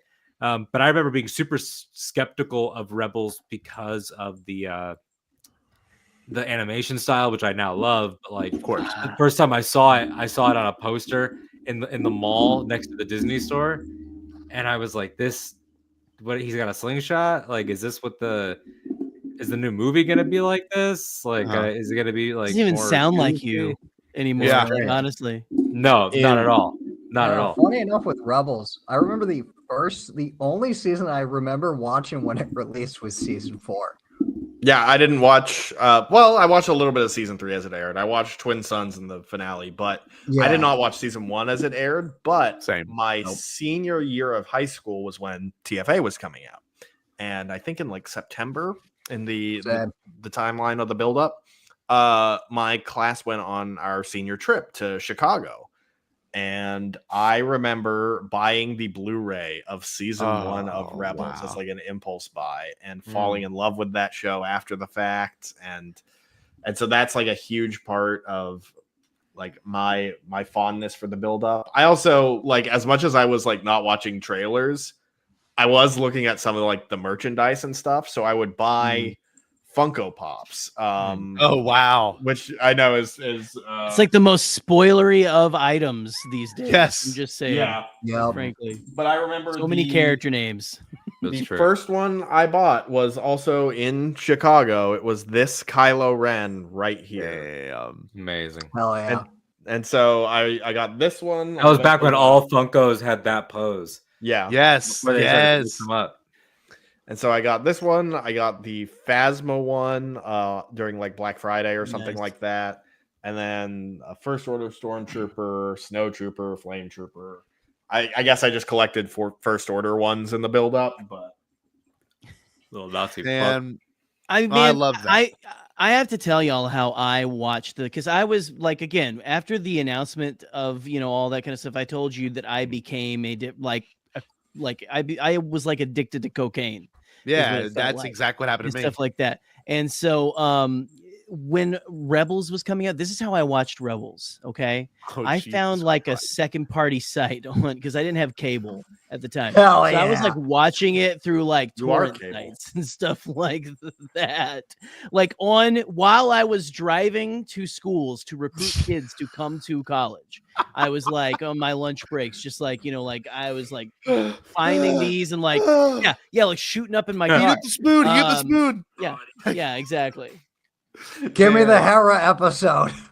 Yeah, give me the. Man, it was. I remember specifically. I remember being out at a school visit and watching on my phone in my car after my school visit the episode where Kanan takes Ezra back to the asteroid where the Fear Knocks are. And I remember watching that one in my car for the first time. That's on this amazing. crappy site. That's beautiful. And stuff like that. And it was just, I mean, again, I was just like every morsel I could get, I was consuming. I love their times, man. We're gonna bring in one more person, then we're gonna watch a trailer together. Enemy of the show, one of my favorite people, arguably, probably the most human person I know. Locked out. Even I can't get past the security. There he is. The little cackle from Alden right at the end as the clip transitioned was phenomenal. Most human person gave it away. That was so funny. Wow, look, we have 6 people on this chat that all talk every day. That is. We do. Where were you, Y'all talk Jared? every day? Where was I? Years. Enemy of the show is also incredible. But no, it's Black Friday. I was in I think I was in 10th grade, I want to say. I was in high school, Thanksgiving day after. We're all, I'm a sides guy at Thanksgiving, so I'm just eating leftover stuffing and cheesy broccoli and rice and shit. Yes. You know, trailer drops. Seth, when do people classify themselves as sides guys? You've never heard that before? Sides guys. I have not heard that either. Every item at the table that is not the turkey. It's a Latrobe thing, Alden. No, fuck you. It's not a Latrobe thing, you motherfucker. Who There's cares? all Get on with okay, the show. Keep going. But I was sitting there chilling. I saw the trailer was out. I was like, all right, here we go.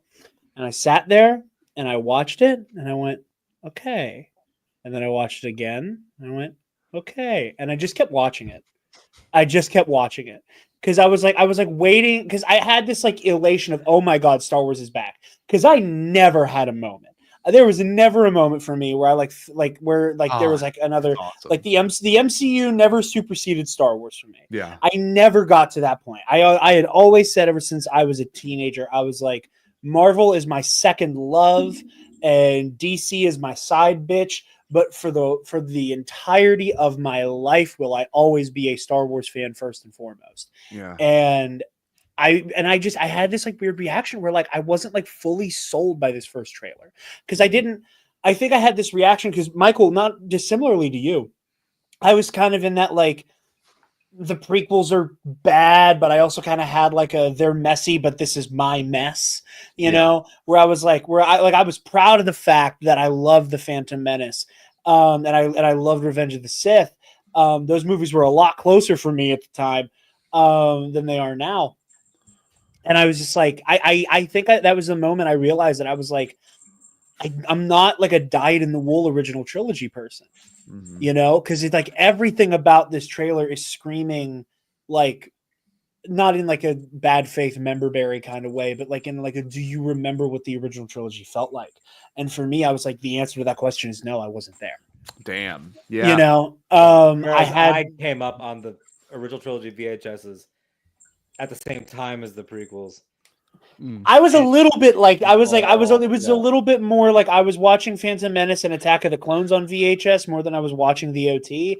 And when I watched the OT, I was watching Jedi, you know? So like I'm not having this big like, oh, it feels like a New Hope like moment. It just was. I was having that. That wasn't it for me. That wasn't it for me at all. And I remember really, the biggest. What your issue was that there aren't enough white men in this teaser.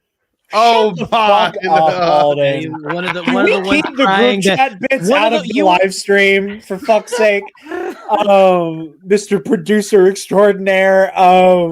But I will tell you, and this is funny now, I was not sold on the fucking crossguard lightsaber. What? That is. Look at your thigh. Look at your thigh. You want to run that one by me again? I was not sold. That is the least like you thing. Cool. Maybe it's because I heard this before, but it does not surprise me. I was fully like, no. I was because in my mind, I'm like, I don't understand how you wield this thing in combat. I was like, it's way too unyieldy. You're gonna hurt yourself. I was like, I need to see it in action. Maybe my opinion will change. Huh? Were you one of the you're gonna cut your own hand off guys or something like a little bit, yeah. And I will say, like, this trailer, I was like, oh my God, Star Wars is back. But I was like, we'll see, you know, because I was advocating for the Disney acquisition amongst my friends, because a bunch of my friends were like, oh, Disney owns Star Wars now, it's gonna suck. And I was like, you're all fucking stupid. I was like, that too. Yeah. I was because I always said they own Marvel too, so whatever. Exactly. That's exactly what I said. Every single one of my friends would not shut the fuck up about how much they love the Avengers and love the Captain America movies. I'm like, dude, Disney made those too. I don't give a shit about like what will Disney do to Star Wars. What I give a shit about is like, what's the story gonna be? Because I don't know what story you tell after this. Because like, again, at that time, I've talked about this a lot. Like, my knowledge of Legends as a kid, a lot came from that giant Star Wars encyclopedia book. It read like a collegiate level history book about the Star Wars galaxy. And I was like, I knew about the Yuuzhan Vong. I knew about, you know, the Second Galactic Civil War. Like, I knew about these stories, but I was like, I was never sold by those. It's like, this is the next chapter for these characters, you know, and Heir to the Empire. So I'm not quite a tough sell. Like, I was always on board. I just didn't know what to expect. I didn't know how to feel until that second trailer, and all bets were the fuck off. I was fully, any moment of trepidation was out of the goddamn window.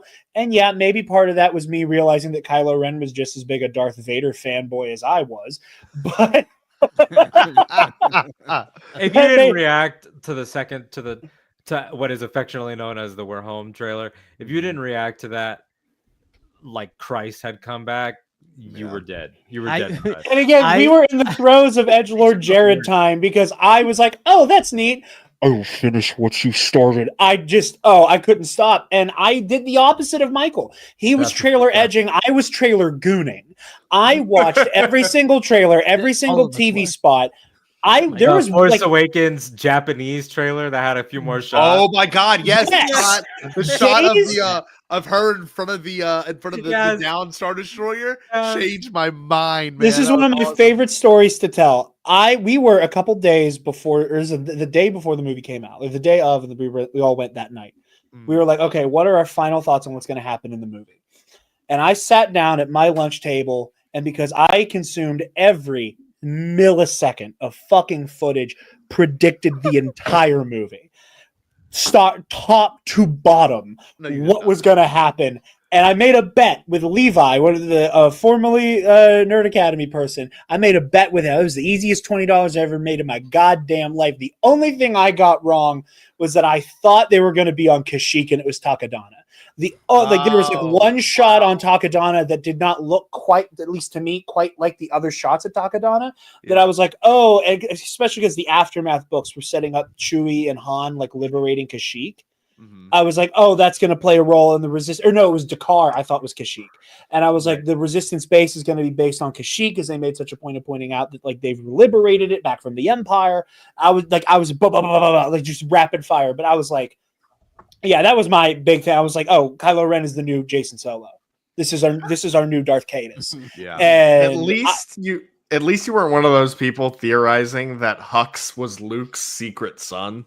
Oh my God! No, that was buttfuck stupid, and I never thought that was Luke Skywalker behind the helmet with the red lightsaber.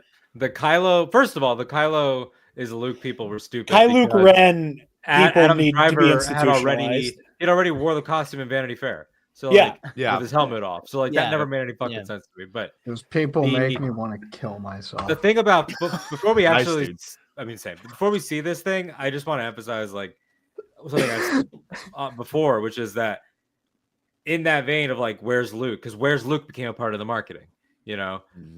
Mark Hamill with the newspaper, like where's Luke? Like all this and it stuff. Is so funny because that was one of the things I was aware of in spite of not watching anything. It was impossible to avoid people's like, where the fuck is Luke? And that's why it's so funny to me that the first line of the opening credits is amazing. Yeah. It's like they're like, we know. This is why we know.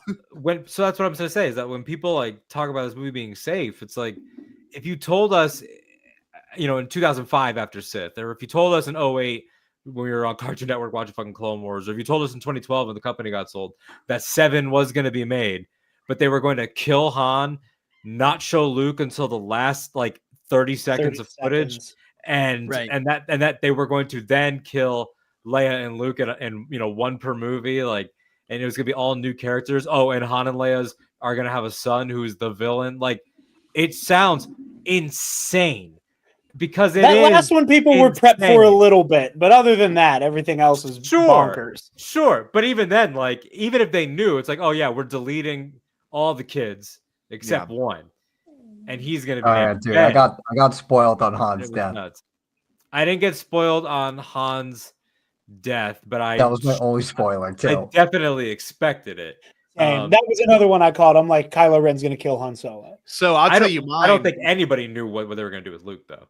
The thing with Luke that was supposed to be literally the day before the movie came out was that Jerry, I don't know if you were as addicted as I was at this point, but I was on Star Wars 7 News.net that had rebranded to Star Wars News.net. And they had a photo of Luke doing his like the DK Publishing like that kind of photo for like the visual dictionaries, and it was a photo of him, and it was like a really rough image, him kind of far away doing like this pose, and like it was him in his full Jedi regalia, and then the next day I saw The Force Awakens. So I kind of knew that Luke, in some capacity, was going to be in it. I think we all knew that, but I didn't know when he would turn up. I think a lot of people thought it was going to be in the forest. Yes, I think that I assumed that too, that he would show up or help her, especially when, because like I in the moment, now we're just talking about the movie, but like I expected her to catch the lightsaber because she had rejected it. Like Dude, that shit was that just so made hot. story sense. But I thought, oh, okay, she's gonna do okay for a little bit here. She's gonna almost get beat, and Luke's gonna show up. Have your cake and eat it too. But So, if I could tell one little tidbit about leaks real quick, because I was giggling this whole time. The only real leak I ever saw from this movie, this is back in the day where I was like heavy watching Comic Book Cast all the time. People who I'm now very lucky to be friends with. They did a story on their channel about the one concept art leak, and one of those images featured Chewbacca with a cybernetic arm. Oh yeah. And that image leaked the day before I went to my local convention to meet Peter Mayhew. Oh, Jared. And don't tell me you brought it up. Oh, 100%. And the cringe. I was like, Old Leave that man alone. This old man said, "Sir, I saw the leaks." Hold on, it's so much funnier than that. It's so much funnier How than that. did Chewbacca lose his arm? So I don't know why I'm like an Irish boy now, but went up to him, got the autograph, went to shake his gigantic fucking hand, and I kind of half jokingly was like, "Hey, can you say anything about Force Awakens?" And he was like, "I've been instructed not to say anything." He was very adorable. And then I go to his Q&A panel, Steel City Con, and everybody is playing nice, asking questions about the original trilogy, about how excited he was panel. come back at the panel. And then Thank God Michael Rooker wasn't there. Thank God Michael Rooker wasn't there. And then the MC goes, "We're getting to the end of the panel here. If anybody has any questions that they really want to ask, now's the time." And then everybody's hands went up, and every single question for the last 5 minutes of the panel was about The Force Awakens. And they get to me, and I'm like, fuck it, I'll throw a Hail Mary here. Because I was like, I know he's not going to answer this question, but maybe I can get an answer out of his reaction. And I'm like, and they put the microphone in front of me, and I'm like, recent concept art leaks show that Chewbacca gets a cybernetic hand in The Force Awakens. What do you think about that? And Peter Mayhew pauses, looks me dead in my eyes. Now, just to add a little insult to injury, my 14-year-old ass is there dressed as the 12th fucking Doctor. So, like, my hair is sprayed fucking silver gray, and I'm like Jesus 14 and Christ. the full outfit. I look great. But he looks me dead in my eyes from across the room and goes, "You strike me as the kind of Star Wars fan who knows what happens when you upset a Wookiee." Hell yeah. Yeah. And they just kind of dropped the microphone back in my face, and I went, "Noted." And then they moved. Dude, this is like a seppuku level story. I'm you just need to. That's good. It's pretty good. I just this is so unbelievably nerd cringe. So, and to get us back on track, and I know we want to get to the teaser, but I do have one more question for the group because this was, I had a different experience in the build up to TFA by avoiding all these teasers and trailers and all that. So, did you guys know going in that Rey was the main character? Yes. It became clearer and clearer with every trailer that she was. It wasn't even leaks. It was just like, I don't want to go on that third trailer especially is very clearly it's bookended with her arc, the "Who are you?" All that. Just let it in. Those two sort of things. Like it definitely it was clear throughout that like Rey, Kylo Ren, and Finn were the three, because obviously we know Poe went from his role changed in production and he was going to be killed off and then he wasn't. And that's what's, different about the sequels is that it doesn't start with a trio. It gets to a trio by the end. It builds to a trio. And I think we all expected that, but it was just like, I always knew she would be the main one, even without leaks, even without anything. Because I read some Finn leaks that were true and some Rey leaks that were a mixture of dated information and lies, or conjecture at best. Like I read Finn is really FN2187, and Finn is just a pronunciation of his designation. Yeah. And then I read, and Rey will be revealed to be Kira Solo in the second act. Oh, God. Now you can see how that person spun that bullshit. Of course. Because she was called Kira Uh-huh. in early scenes, and they did use it on set. There are takes that we'll never see where Daisy Ridley was being called Kira. We know that. Yeah. So I will say there's a selfish part of me. This is a mild non sequitur that I'm just like, parts of me wish they kept that name. Just for my little sister. Just for my little sister. Just for my little sister. Who that was the Star Wars that Force Awakens was her first Star Wars that she really was like interested in watching, and like she fell in love with Rey as a character. So like there's a selfish part of me that's like, what wishes she could have gotten that. You need to just solo. You need to get her on Solo, man. You need to culture her a little bit. Get on that solo pack. Yeah, but that's just so interesting to me because that was probably the biggest surprise going into Force Awakens. She was that Rey was the main character because it is a gradual revelation over the course of the It's the main character. Well, based on this teaser, if you only saw this, it's way more surprising because Finn opens this one. But Rey on the posters is in the middle, and she's the biggest on all of them. Well, even then, though, because I think our Star Wars minds are trained to think person with lightsaber main character. And one of the few things I did see from that last trailer was Finn with the lightsaber. And with the lightsaber. And so I'll admit it got me a little bit too. I was thinking 100% that Finn was the main character, even up until really it's around the time where she's on Starkiller and starts Jedi mind tricking people where I'm like, wait. She's the and then I was like, oh, I love this so much. It was such a fun surprise, and here's the 100% not. Oh, sorry, Michael. But I agree. It was the whole catching the blade will change my life forever. This is the leaked photo of Luke that I saw that I was referring to. I do remember seeing that. I do remember seeing that. Holy shit! This came out the day before the Force Awakens premiered. Yep, literally the day before Star Wars Episode 7 news. It was someone's phone. Reminded me of clearly. What, Connor? You just reminded me of the fucking photo of like the young actor who was gonna play like young Luke. And dude, don't no. We can't do that here. That would last another 5. I have I am not talking about that because I want to do an entire analysis on that bullshit. That is that gets me so worked up. I'm watching this trailer. Force Awakens. We'll do a Force Awakens post-release episode. Oh my god, you should do a whole documentary on the 2 years between Force Awakens and Last Jedi. I can't talk about that. We're gonna watch this bit. We have to watch this thing. Here we go. This hour and 37 minutes into this trailer is like coming home, man. Here we go. Simpler times. I agree. I'm gonna start crying.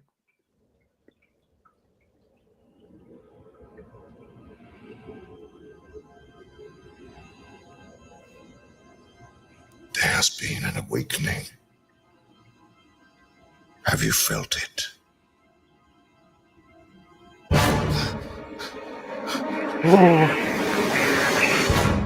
Wow, I really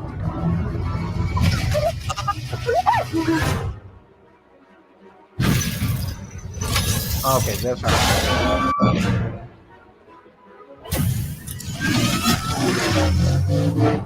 Fudge sickle.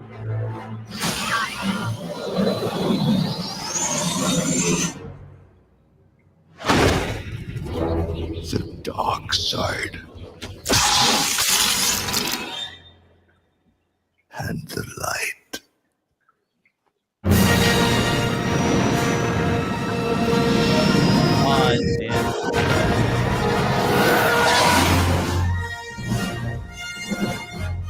Yeah, baby! It's back! It's back.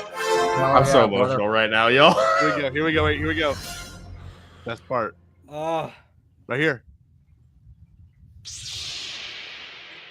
What a trailer.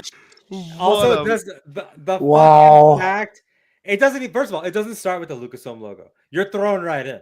Yes. And then it's like the fact that the Kylo Ren shot isn't in the film. Yes, I was gonna say that. That shot of Kylo. Not only wish is it it not in the was, film, man. not only is it not in the film, it can't be in the film. It's No. clearly before reshoots because he's got his cowl and hood. Yeah.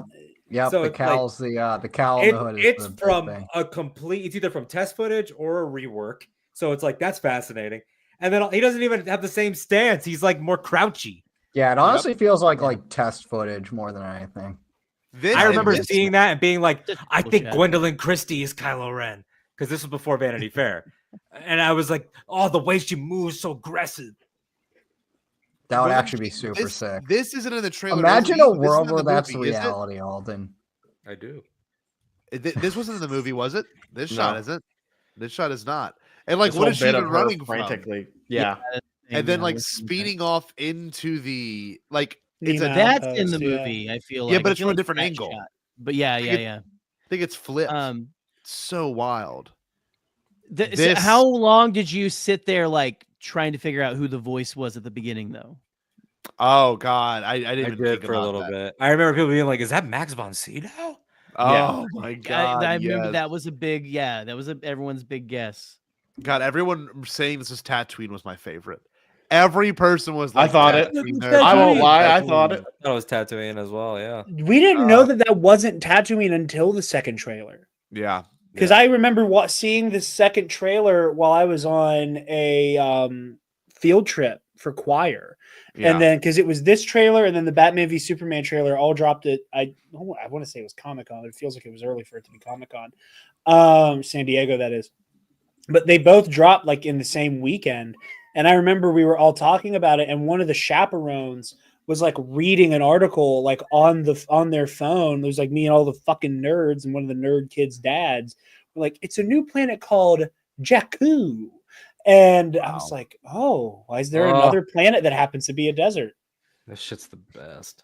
It feels so crazy that like in This was such a 2015, cool Jared did not like the crossguard lightsaber. It's so Isn't- disorienting for me, but like I love so it. weird, yeah. This teaser is so simple, Yep. and it Very just simple. does it also It gets the well with- iconography just right. It just, it's like, oh yeah, here's the iconography of Star it's Wars. the musical Bam. beats, it's The new characters. It's like, ooh, who's this person? Who's that person? Also, it's like, can you go back to BB-8 for a second? Because I gotta highlight him. Like the BB-8 of it all, at least in my life, was the most talked about bit. Probably next to the lightsaber.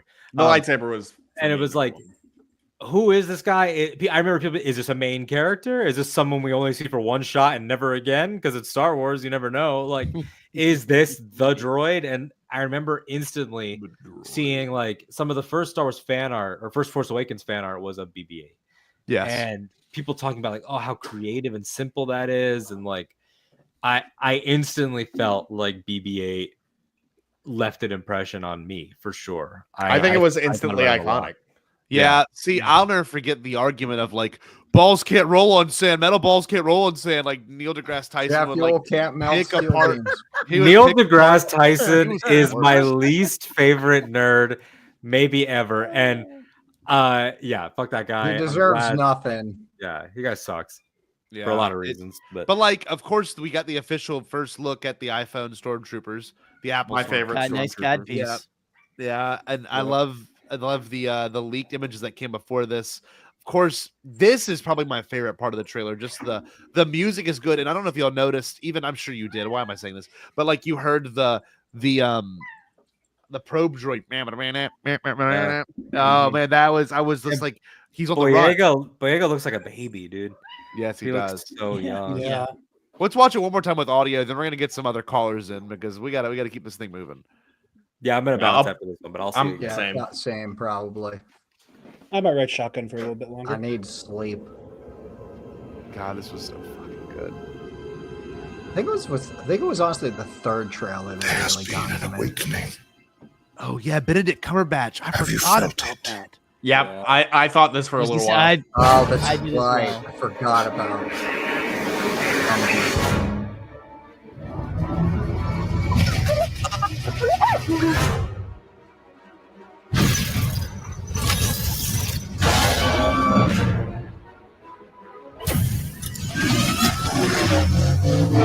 The Klondike Speeder.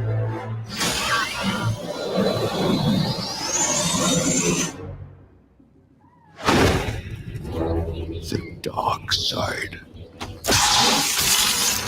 Oh yeah, baby. Shocker.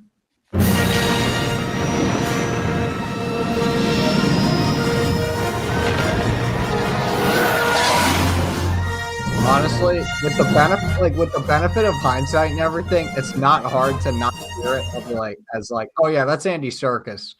Yeah. But Yeah. I can't remember what I was thinking about. I definitely did not think it was Andy Serkis back then. It's a dead ringer for Benedict Cumberbatch to my ears. Like just listening At to that it, time, too, Benedict had just done Smog. Yeah. Oh, And yep. Vaughn. Yep. Oh my god. There was so many things that rushed through my mind first watching this, and to be able to like revisit this with y'all was kind of incredible. Because I think too, if it wasn't for these movies, none of us would be collectively here together as a friend. No. And Right. then that Probably not. that's insane because it's just, this is such a lifeblood of our friendship and the things we get to enjoy and talk about. We've all watched The Force Awakens together, and I don't know, it's just we've come so far since this. And TFA especially is such a pure celebration of Star Wars. Like, in my opinion, it is probably the most fun Star Wars movie. It is, I think, the just purest expression of what Star Wars is. And a lot of that is because it's, trying to emulate the original trilogy to bring back people who were burned by the prequels. But yeah, I think so often if I just want to watch a fun Star Wars, I throw on The Force Awakens. It just feels like a warm hug. And so whether it's this trailer or the movie itself, it all just brings back all these nostalgic emotions. Because I can remember almost every single thought that entered my head the first hour of the movie as I'm watching it. It's such a vivid experience in my mind because the buildup was so important to me and because I had deprived myself of so much of the marketing materials. So it means the world to me. This is my favorite trailer of all time. I think the ending is perfect, from the Kylo lightsaber reveal to the light and then the Falcon shot. It's perfect. This is a perfect teaser. I couldn't ask for more. 10 years ago. That is what fucks me up, man. 10 years ago. Because it's not just 10 years. Shower curtain. It's not just 10 years of this trailer. It's 10 years of all of it. Dude, 10 years I had 2 eyes. Crazy. Damn. Yeah, you did. Nuts. No, one last thing I wanted to kind of end on too, just to kind of, wrap some of this up, is there was so much things that had changed, like Alden pointed out with the Kylo Ren scene, and even BB-8's voice at this point was this weird, very synthetic, warbly that you can supposed to be Bill Hader still. Oh wow! I hear it. Yeah, that's so strange. When they rolled him out in Celebration in 2015, it was like it's like really synthetic and sounds like a tube. It's like a really weird noise. Yeah, but man, it's just so many little things. Freon. Even the voice of Snoke, in the music. The music. Has been an awakening. It just evokes that feeling again. Have you felt it? It's not as evil as Snoke sounds. Yeah, Snoke has a very, I mean this in a good way, a very hammy voice. It's very over the top and over enunciated, and this is a way more subtle Snoke. Your father, Han Solo. Yeah. Yeah. Or even more so in TLJ, where he's breasted by a girl who never held a lightsaber. You failed. Yeah, there was such a good, and this is actually a good thing to show y'all. A lightning fucker. This is a couple of websites like Instant Reactions and People Thought, and the commentary was so simple back then. it was like John Boyega and Stormtrooper on Tatooine. He looks like he's confused or scared or both. We get everything saying there has been an awakening. Have you felt it? And you hear there's a possible probe droids in the sound mix. And it's just cool to see what people thought of 10 years ago. I love it. Discussions of woke in here. No, weird. What happened there? It's almost like the industry, the cottage industry for that hadn't started yet. Well, hey, let's not pretend that the very appearance of the black stormtrooper didn't get the ball rolling. No, I was gonna say that was Jared, can I just make a joke about this one webpage? Can I just make one joke? Sure, fine. Sorry, I didn't want to do any revisionist history, Alden. Fucking Jared. I love this. Could this why don't you go find a beloved character actor like Peter Mayhew and ask him a collider level question and leave me alone? All right. I was 15. I was not the editor in chief of whatever the fuck. Okay. Jeez. Oh man. What a time to be alive. But thank you, boys, for stopping by. You know what? We love you very much here at the Bombadcast. We're going to put the call-in link. Jerry and I don't have that much time. Jerry's got to wake up kind of early. So we're just going to let anyone that wants to join in. We're going to talk about this trailer together. Then we're going to wrap it up. Sorry, this call-in show turned out to be a really long episode. But thank you for all joining. Obviously, if you want to plug your stuff very briefly, I'll let you go. Then I'll kill you off one by one. Alden, what you got going on, baby? Anything cool? Anytime tomorrow? Yeah, anytime tomorrow at 11 Pacific, 2 Eastern. We're taking audience questions for the entire episode. We already have like 9 or 10 that are really, really great. You're going to hear us rant and be angry and depressed. Check it out. Yeah, cool. Over on the Anytime channel. Love you, boys. Love you, Alden. Stay bombed. I'll talk to you after this. Michael. You can find me on YouTube, All Remaining Systems. You can find me on Blue Sky, ARS Michael. I got to get used to saying that. Blue Sky or Blue Ski? Yeah. Blue Ski? Tila? But yeah, you can find me on He runs a YouTube, shrimp boat. All Remaining Systems. I've got a Star Wars role-playing game series, Ionized Bastards, Season 3 coming soon. Maybe next month. We'll see.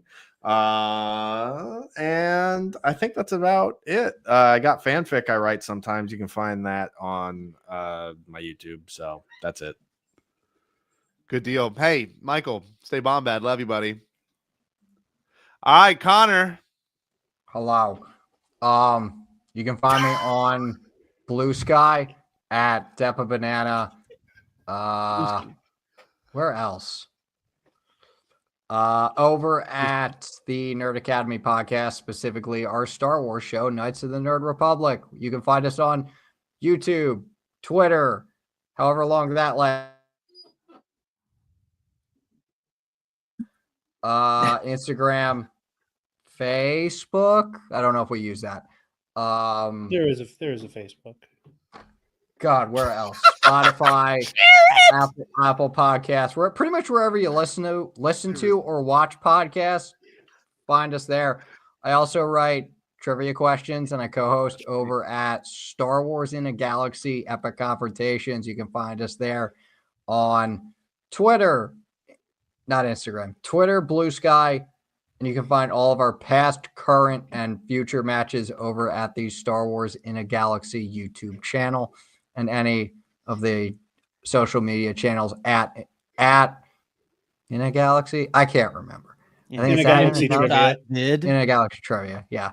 Thank you. Yeah, and you can find me on other social media where I talk about Star Wars and wanting to kill myself over sports. So rock and roll, baby. I'm in the boat with you. The Steelers are only up by 1 on the Browns, so I'm getting a little. It's the Browns. No sports talk. No sports talk on this show. Okay. Anyway, stay bombad. Love you, Connor.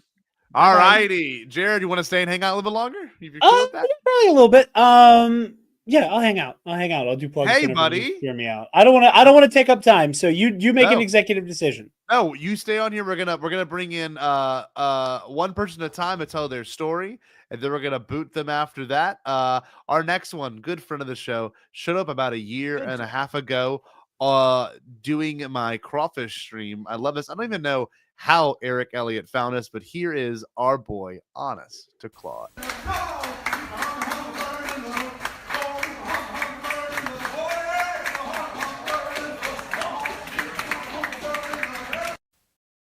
Honga honga burn love. Oh, what we More like got going honky on? burning love. All kinds of Force Awakens toys right here. Oh, that's sick. Now this Poe Dameron I painted over because like his visor was like bright yellow. I'm like, that looks like bullshit. I'm gonna like make it look more like how he looks on screen. Bullshit. Yes, There we go. that's good. All right. Oh, I had the same. I have the same Kylo Ren saber, man. That's a good one. That was a good toy. And Jerry, the way that we first started becoming acquainted with each other is through SSW Network when they started doing the open-in calls. I started becoming the Kyle Ripken of that channel. Yes. We were talking about the unintentional racism of Star Wars aliens, but that's a conversation for another day. That's true. That's it, right? But yes, I remember where I was and how I watched the original teaser trailer. I was 17. I was up in Northern Virginia for like the holidays, seeing I guess kind of family. Like my dad was dating this lady, and like we were like spending a lot of time with her family, but you know they never got married in the whole situation. But I remember just feeling like out of breath when I first saw the trailer, and it did, like many other people, like revitalized my love for the franchise, and I would like desperately wanted more. I was not on the Rebels train until well after the movie had come out. Yeah. And my big development with this movie and it coming out was beyond just the hype for the movie itself. It was involving my little brother and getting him into Star Wars, because now he's 13, but back then he was 3 going on 4. He would just see Holy cow. He would just see TV spots. And I was the only one that was like really dedicated to Star Wars fan that was around him. So I made sure that he watched the original trilogy. I found, you know, not the most approved site to show him the original trilogy with my iPad. And then we went to the prequels. And one moment I don't think I'll ever forget is while we're watching Revenge of the Sith, he turns to me, he says, "Eric," and I said, "Yeah." He says, "I think that guy's the Emperor." And he figured it out before Anakin did. I just think that's hilarious that this 4-year-old is like, wait, someone's not right here. Yeah. This guy's the bad guy, man. Anakin, great Jedi, bad judge of character. You know what? I would even go so far as to say not a great Jedi either. Let's talk about the Tusken Raiders and how he treated them. Great phenomenal warrior. But man, I couldn't imagine having a little sibling that young who watched the Force Awakens trailer with you. I mean, there's something really beautiful that, because you know, I made sure to go make sure he went to go see it when it came out. Yeah. We went with my dad and my cousin. I had to take him to like the bathroom like 5 different times. Oh wow. That's wild. And were you as in love with it as you always had been, or no? I remember when the trailers were coming out, and my thought even from back then was like, this is sleeker and sexier. Revitalization of what we are very familiar with. Because much like Alden, I was VHS watching the original trilogy, and then I went to different media where I was still absorbing it. Like one of the first movies I saw in theaters was Attack of the Clones. Yeah, that's from when I was like the age my brother was when I was introducing him to Star Wars. Exactly. But yeah, it was just a fascinating development. I remember like so many emotions, and I remember like what was it? You remember the Harter Colonia, the nurse in The Force Awakens who like checks on Chewie? Oh, yeah. I remember when I was in the theater and I was watching with my dad. My dad was like, "Is Chewie about to get some?" Oh. Very explicitly, my dad saying to me the first time I saw it, he had already seen it, and he was kind of like glancing over to me, like when like the reveal of like Han dying. I remember I was inconsolable, just tears are just going down my face. And you know, building up to him, like you know, like a lot of times you don't want to hype things too much, but I was like, this probably will become my favorite Star Wars movie. and it did. And it's only been recently usurped by like Last Jedi when that came out. Mm-hmm. Right. So yeah, there was like almost a 2-year period where this was my favorite movie. Period. God, that's amazing. That's incredible. Yeah, That's yeah. remarkable. This trailer too is just it set up all the beats that you would see in the movie very well. Like, you know, like obviously a lot of it taking place on quote unquote Tatooine. Whereas, you know, we just didn't know, but like you see it and you go, okay, this shot right here, sand planet, you know, boom. Now you got this stormtrooper guy, and you know, I no one knew what to think of it. We didn't know if he was a deserter or if he had gotten left out there. Then you've got another shot of the desert planet. You've got we don't know what's happening here, but they're on some sort of ship. And I mean, I knew there was the stormtroopers. I was able to absorb that. Their iOS update. Stormtrooper. Right. Well, I love that they kind of showed the topography of every planet already in this one trailer. Like, and it didn't deviate from this. You've got a forest planet, a sand planet, and then you've got a snow planet. You know what I mean? Like a snowy planet the entire time. And we don't really have that much of a difference until we see Luke on Octo. But Eric, thank you so much for calling in, man, wanting to talk about this stuff. This is a special trailer for us here, and I'm glad it was the same for you, dude. Awesome. The last dumb thing I want to say is like my brothers used to have a plushie of BB-8. Yeah. And I would turn his head forward so it looks like he was scowling, and I would call him BB-Hate. It was so fucking stupid. I just That's awesome. Beautiful. And we didn't get Baby-8's name until like a few weeks later. He was just that. Call him Baby-8. No, I You did. just call him Baby-8. All right, I love it. BB-8. Thank you, Eric, for calling in, man. Wish you had some more time. Thanks for having me. I need to be on Honest to Claude soon. Shout out to Honest to Claude, one of the Honest to Claude, man. Great fan shows out there. Thank you, Eric. Love you, brother. We're gonna move on. We're gonna bring our boy Eli in. Eli, bringing you in just a moment. We found a good clip to bring you. Yeah, so I'll just Oh! What? I'm sorry. What just happened to you? Did you blow out your hip? What just? Are you okay? You're fine. You'll be okay. Okay, just do one more time. I love hearing Katie yell. I have no idea what's happening there. I forgot have we had a not clip a there. fucking idea. Let's see. Yeah, no, Grumgar. Jared doesn't know that. Jared doesn't know Grumgar. Let me check. I can see you there. Hello. Eli's got jokes tonight. Book of all the stuff that Jared doesn't know. Oh, throwing shade already. What's your old enough to touch a girl? Let me know how your trivia is doing, buddy. All right, so this is happy cool. birthday, motherfucker. Happy birthday, Kamish. I want to say one thing, and I'm not trying to you, my expose your age, but there's something that I have to say that I do love about this. You were 11, and that honestly got me a little. This was the time I was getting into Star Wars. Oh God, I gotta hear it. Easily collide. I don't remember.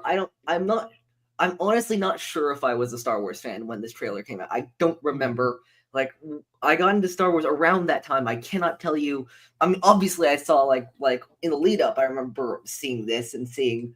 I think there were more trailers out by the time I became like a big fan. Yeah.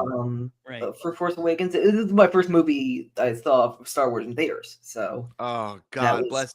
But you don't remember the moment of seeing this for the first time? I don't know, because I don't know if that was. I don't really. As it was to us adults. I remember. I remember it's like I remember a lot of the images. I remember in a lot of the lead up. There was a lot of great stuff in the lead up. Like I remember hearing from like this was way before I was into like the news and stuff like that, and like covering it like step by step. And I think I think it was my dad who told me, "Oh yeah, no, Leia is no longer princess; she's general in this." I remember a few months before the film came out, and I'm like, "Yeah, general of what? The Empire's like the rebels have won." Yeah. And I remember everybody freaking out about that. There it is. Yes. About this lightsaber. This wasn't like the talk of the middle school yard for you. I wasn't in middle school. Oh. I was like one of the only people at my school who liked all this stuff at the time. And so I don't remember a whole lot. When my Star Wars memories like really start getting consolidated, like I remember where I was. I remember I was with Jacob, the co-host of Star Wars in a Galaxy, and friend for a long time. I was with Jacob when the trailer for TLJ came out. Oh wow! Okay, there we go. Okay, the first TLJ trailer. So that's when it solidified. But like, yeah, I mean, you were obviously aware of the iconography that this instantly became, right? Oh like, yeah, no, I know like the and I remember thinking this was Tatooine. I remember thinking, of course, yeah, and I remember, and I feel like I remember hearing like a few months before, oh no, this is a new planet called Jakku, which always like, I think this is always a weird phenomenon. I feel like for me, where when a Star Wars planet name is announced, or a character name or whatever it is, I always feel like that's a really weird name. Yeah, and then I get used to it. Every time. Like, every question yeah, I'm like I'm having that right now. I don't know if you heard the oh planet, yes the kids are from on Skeleton Crew got a name. Yeah, really. I'm still I didn't see that. Getting used to it. Weirdly enough, it is Atin. Not joking. AT space ATTINN. Atin. Okay. And Atin like Nanawood. Yeah, exactly. It just John weird. Nanawood's never going to become normal. Every time is I like the name, and I'm pretty sure even when the show comes out, I will now always think of the bit that Jennifer, Ken, and Joseph do on Force Center, where they just say they straight up just said the name to each other for a good like 5 minutes straight. They just got to know it. Got to know it. On the topic of names, like I remember, like the mind fuck, and it's not like I didn't know about like non-Sith Darksiders at the time, but it just felt so bizarre that there was like a black clad dark side warrior, perfect timing, who didn't have a Darth title, no Darth name. Yeah, that it was just Kylo Ren, and it's like, the fuck is this guy? Yeah, dude. It's like I at that point I knew about fucking people like Xanatos or Starkiller, obviously, who never had a Darth title, who never like, you know, or even Sith who didn't have a name like Exar Kun, you know, or like you didn't have that name. I just remember being so baffled. I'm like, what's this about? Like, who's this guy? Or, like you said, Eli, like one of my fears whenever it's like, oh, it's General Organa, not Princess Leia Organa anymore. I remember just being like, well, if they're called the Resistance and she's a general, did they fucking lose again? And that must have happened here. And the crazy thing is that yes, they did, and we watch it happen in the film. They indeed did lose again. Yeah. No, but I remember a bunch of things about what was I gonna say? There was I remember that we were all very excited. Although I think they were like I think it was very interesting. They did of course the reflective of New Hope, and we didn't know how reflective it was going to be. But they chose the three young upstarts. They chose Oscar, Daisy, and Adam, and Oscar, Daisy, and John. Where I remember I think I was looking up Daisy Ridley's credits. She had been in this was her first thing. She'd been in nothing. Yeah, she'd been a narrator for a documentary. I think that's it. An episode of like a British Law and Order show. Yeah, that was it. It's incredible. And then played a dead body. and then Oscar Isaac was the most established, like Harrison was for the original trilogy. But Yeah.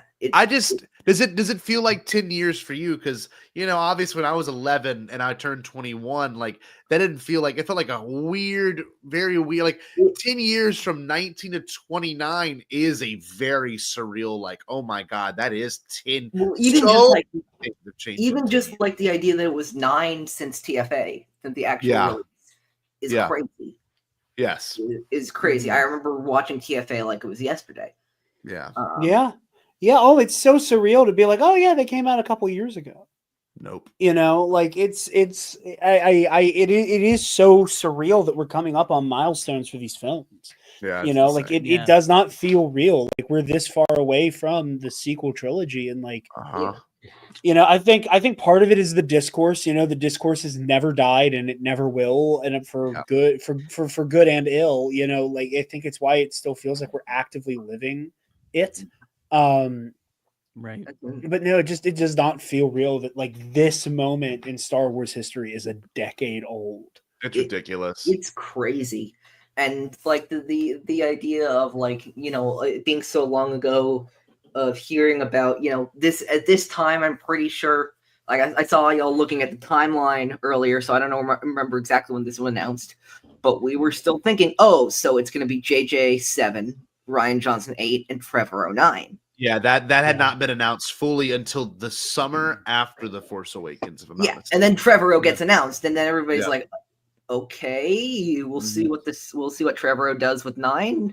Yeah. And then he leaves, and it's insane. We lost the Star Wars because of that. I'm sure there's a breakdown somewhere on some website that breaks down the full legacy of this, and if there isn't, I would gladly be the one to help contribute to that. Eli, I want to thank you for coming. We've got 3 more people waiting in the wings. Yeah. I love you. You can by all means plug your things. Happy birthday, by the way, bud. What you got? Happy birthday, Eli. Happy birthday to you. Happy birthday. I was like, no, thanks. You can follow me everywhere. My show at In a Galaxy Pod, at OGFan327 is my personal account on now we're all like everybody was saying before, now we're all using Blue Sky, and things are going decent on there so far. And no dolphins yet. No, we're I'm trying to think. I'll say this. We have a fun thing coming up on Epic Confrontations very soon that I'm very excited. Yes, we do. That 2 of the people on the screen happen to be involved in. And I'm coming for you, bitches. I am coming for you, bitches. I legally I cannot say I have any idea what you're talking about. Let's bring in one of the best competitors in that league and kick out Eli. Eli, love you. Stay Bombad, bud. Thank you for joining our Scotty, I'm already here. Scotty, I'm already here. We'll bring in Get him out of here. MVP. Get him out of here. Here we go. The MVP. I got to get a video for this cool cat. Give me 1 second. Hold on. I want to do a little number for you now. That's right. That's right. Hello. Yep. And then Hello. welcome. How you guys doing? Good to see you. Hey, Brennan. What's going on, buddy? Good to see you. Going good. Well, I was sick last month, but I'm feeling good now. So glad to see you here, dude. Good. Glad to see I gotta know, Brennan. I gotta know, where were you at 10 years ago when this thing premiered? I was very, very excited. The moment they announced it, I was like, this is going to be awesome. And it was. And I got to tell you, I was going to wait to go to the movie theater to watch this teaser. But then I'm like, I can't wait until I watched it. And it's a very simple teaser. Yes. Yeah. Yeah, nothing too fancy. But I'll tell you, when I was in the theater watching the movie on opening day, I was watching it at like 11 o'clock a.m. the Friday it came out. And the moment that Rey, after she's scavenging, gets on her little toboggan and slides down the hill with John Williams music kicking in. Oh, That yeah. was the moment that I knew they had done it. That was it. That they had made an amazing Star Wars movie. Yep. That Rey theme. I mean, John Williams was cooking. Oh, Yes. I mean, it's yes, beautiful. he was. You know, there was a moment like the week or so after the movie came out, and I was listening to the soundtrack a lot. There was one time I was walking some trash to the dumpster at the apartment we lived in, and there was like it was just night and snow and me and Ray's theme walking to the dumpster like behind like these, and it was that memory sticks in my brain just because of that music. Like it just I felt like I was Ray walking through the snowy forest and things like, you know, it's just like it's magical. You're right. Have you considered how much it sounds like the Emperor's theme? I've seen a lot of. Oh my God. I've seen a lot of music theory talk about how, like, because they weren't 100% sure the direction with Ray, that John Williams kind of wrote this like open-ended question in her music that like it shares a lot of like motific similarities to the Emperor's Throne Room, to Kylo Ren arrives at the battle, to the Force theme, where it was like no matter what they chose to do, there could be like a motific relationship. I love that. Yeah. Yeah. Go ahead. I was gonna say, so I didn't realize this. I was doing some digging today, and I was gonna show y'all on screen. But what did I do? What did I do? When the when the trailer initially released, there was actually screenings of the trailer in theaters, which is really interesting. It's an early 88-second tease of The Force Awakens can be seen in 30 theaters across North America beginning Friday morning, November 28th. And Scotty and Jerry were at every one of them. I really only knew. There was none in Louisiana, but I'm sure I would have made this. Stay out of my personal books, okay? But like, I didn't know this was a thing at all, but apparently it was. No, I didn't San either. Jose. San Jose. I didn't realize. Yep. That's where I live. So. Oh, really? Okay. There we go. But I did not go to that one. Darn. Nope. I didn't know. Yeah. This released on the 24th, so I guess they all knew that the trailer was coming out that Black Friday. Burden, do you remember watching the trailer, like all your emotions going through it? Well, this shot here, I mean, like a lot of people, it startled me when he came up. Same. Yes. Like, whoa. But so many jump scare. Yeah. The voiceover, I think I immediately I thought it would be next on CETA, but it ended up. I think I recognized Andy Serkis. Yeah. Because, you know, Caesar and things. But I'll tell you, seeing BB-8, at first I thought, oh yeah, CGI, Then they roll him out on stage at Celebration. Unbelievable. And it's like, whoa. That was insane. Yeah, man. But yeah, and I also I immediately noticed that Ray's that headdress she's wearing, is from some of the original McQuarrie sketches. Yes. Which I recognized that, and I went, "Oh my gosh!" Yeah, look at it. Luke was supposed to be. Yeah, and also Luke Star Killers. Yeah. The Stormtrooper visor, which is really cool. Like the lenses, look how cool that is. Oh, and there's that staff that gave everybody speculation for years. Yeah. And I also like that her speeder looks like a Trade Federation thing. Oh, it literally. Yeah, you're right. It looked like one of the what do you call it? The big The drop. stats? Oh, the MTT. Yeah, the MTT. There you go. Oh yeah. Darn, I would have Man. lost that one in trivia. Exactly. I was gonna say you just got beat by a trivia loser. How does it feel? Hey, Brennan Marr is the only person I have lost to in EC who has a clean win on me. There is no controversy. There was no bullshit. Brennan Marr is the only person with a clean win on me. Well, I'm the guy who has to come in and bring some class to this. That's fair. That is fair.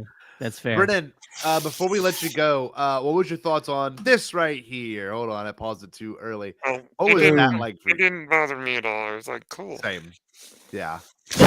I love I just remember the But I was blade. like, who is that in that costume?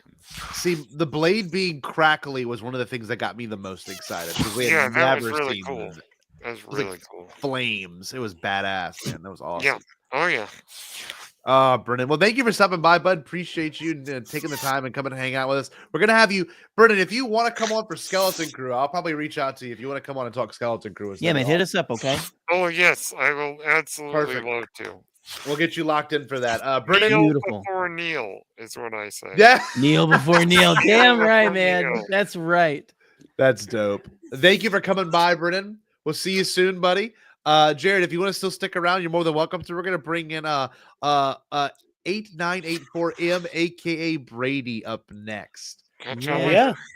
Let's do Bye, it. Brennan. Thank you so bye, much Brennan. for stopping by, man. Later, big guy. Love you. Bye.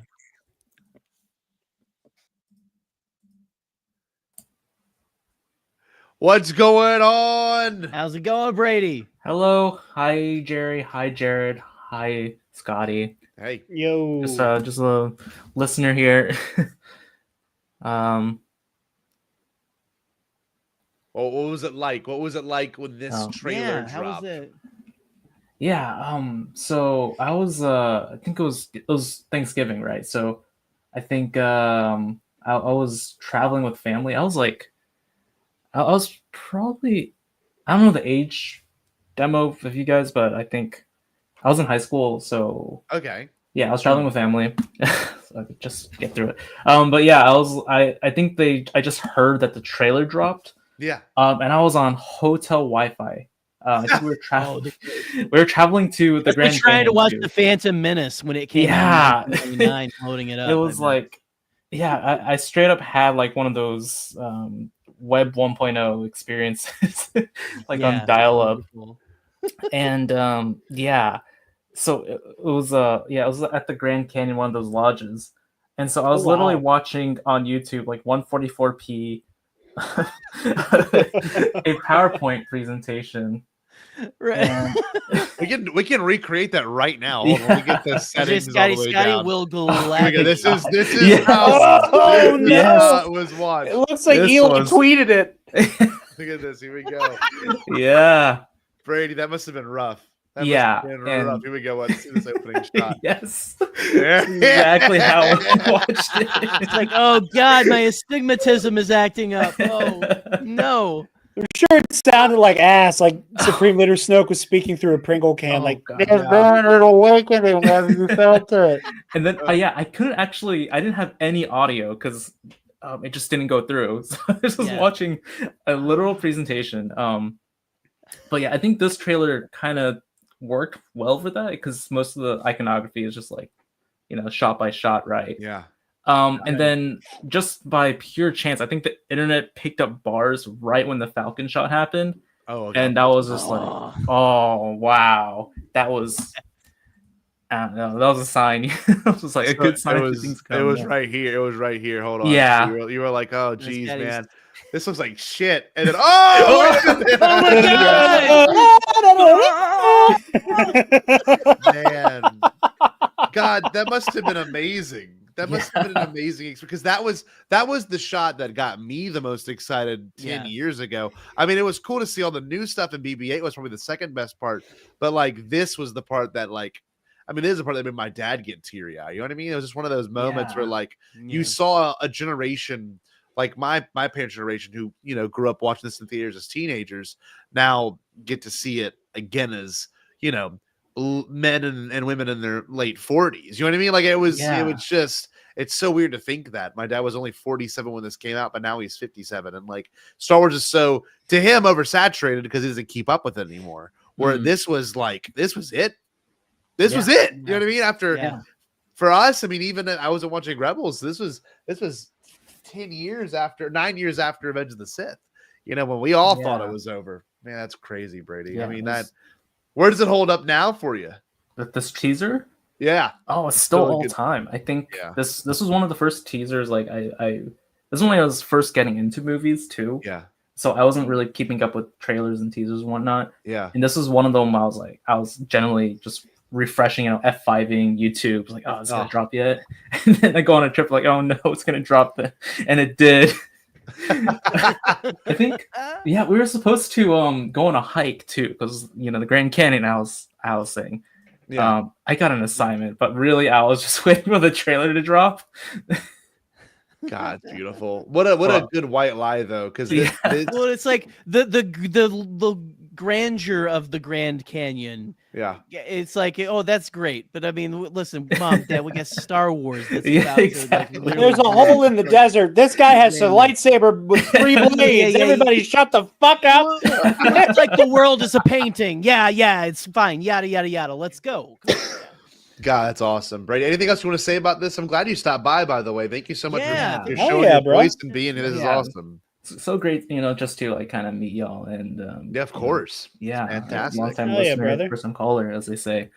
Yeah. Hey, Andy in Kansas, you're on the air. Thanks for holding. Yeah. I'll just I'll be out of here real quick. But it was this trailer, reliving it, was amazing. It's awesome. It's beautiful, man. It's beautiful. Well, Brady, thanks for stopping by. We got one more caller. Thank you so much, bud. Brady, you stay Bombad. Thank you so much, Brady. Stay Bombad, dude. There we go. Stay Bombad. Stay Bombad. Stay Bombad. Bye, Brady. Thank you again. Bye. See you next week. Man, I got a new. You better. We better see you on Patreon. Our last caller, arguably, and look, this is nothing against everyone else that was here. No. I was going to say the same thing. Yes, then say it. Then say what I was going to say. Well, probably one of our favorite people of all time. One of the best people that we have ever met in this space. The one, the only, the wonderful M. Let's go ahead. Hype it up for M, baby. M! Welcome. All right, Jerry, Scotty, get out. The Raylos are here. The Raylos are talking.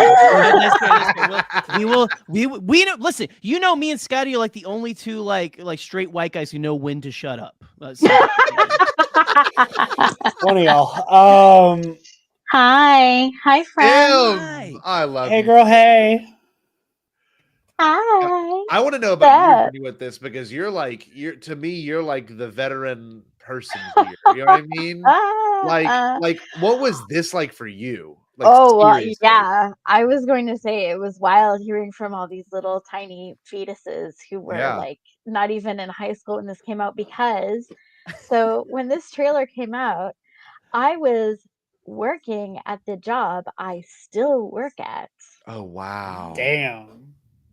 And so there's a lot of things about the structure of my life that have not changed in the way that they have changed for a lot of other people. Yeah. And other things that really have. Like, I mean, I'm still married to the same person. I have the same job, but I had a child. I was hugely pregnant when I went to see The Force Awakens. Oh, wow. Wonderful. I was Silas. And and actually it was great because so the third time I went to see it, we were visiting my parents because it was the winter holidays. Yeah. And so we went to the movie theater. Like I bought the tickets, but because I bought the tickets and I wouldn't accept any money back, my dad bought me concessions.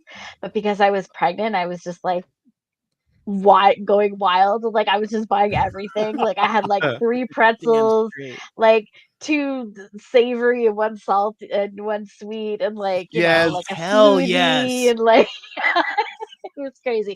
But anyway, oh no, Raylo has left the building. Oh no. I need to rescue them. Hang on.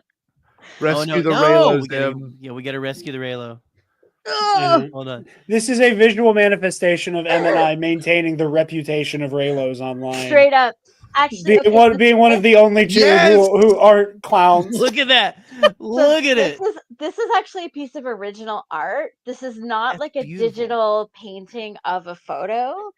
This is actually originally like drawn by an artist called Lucky. Amazing.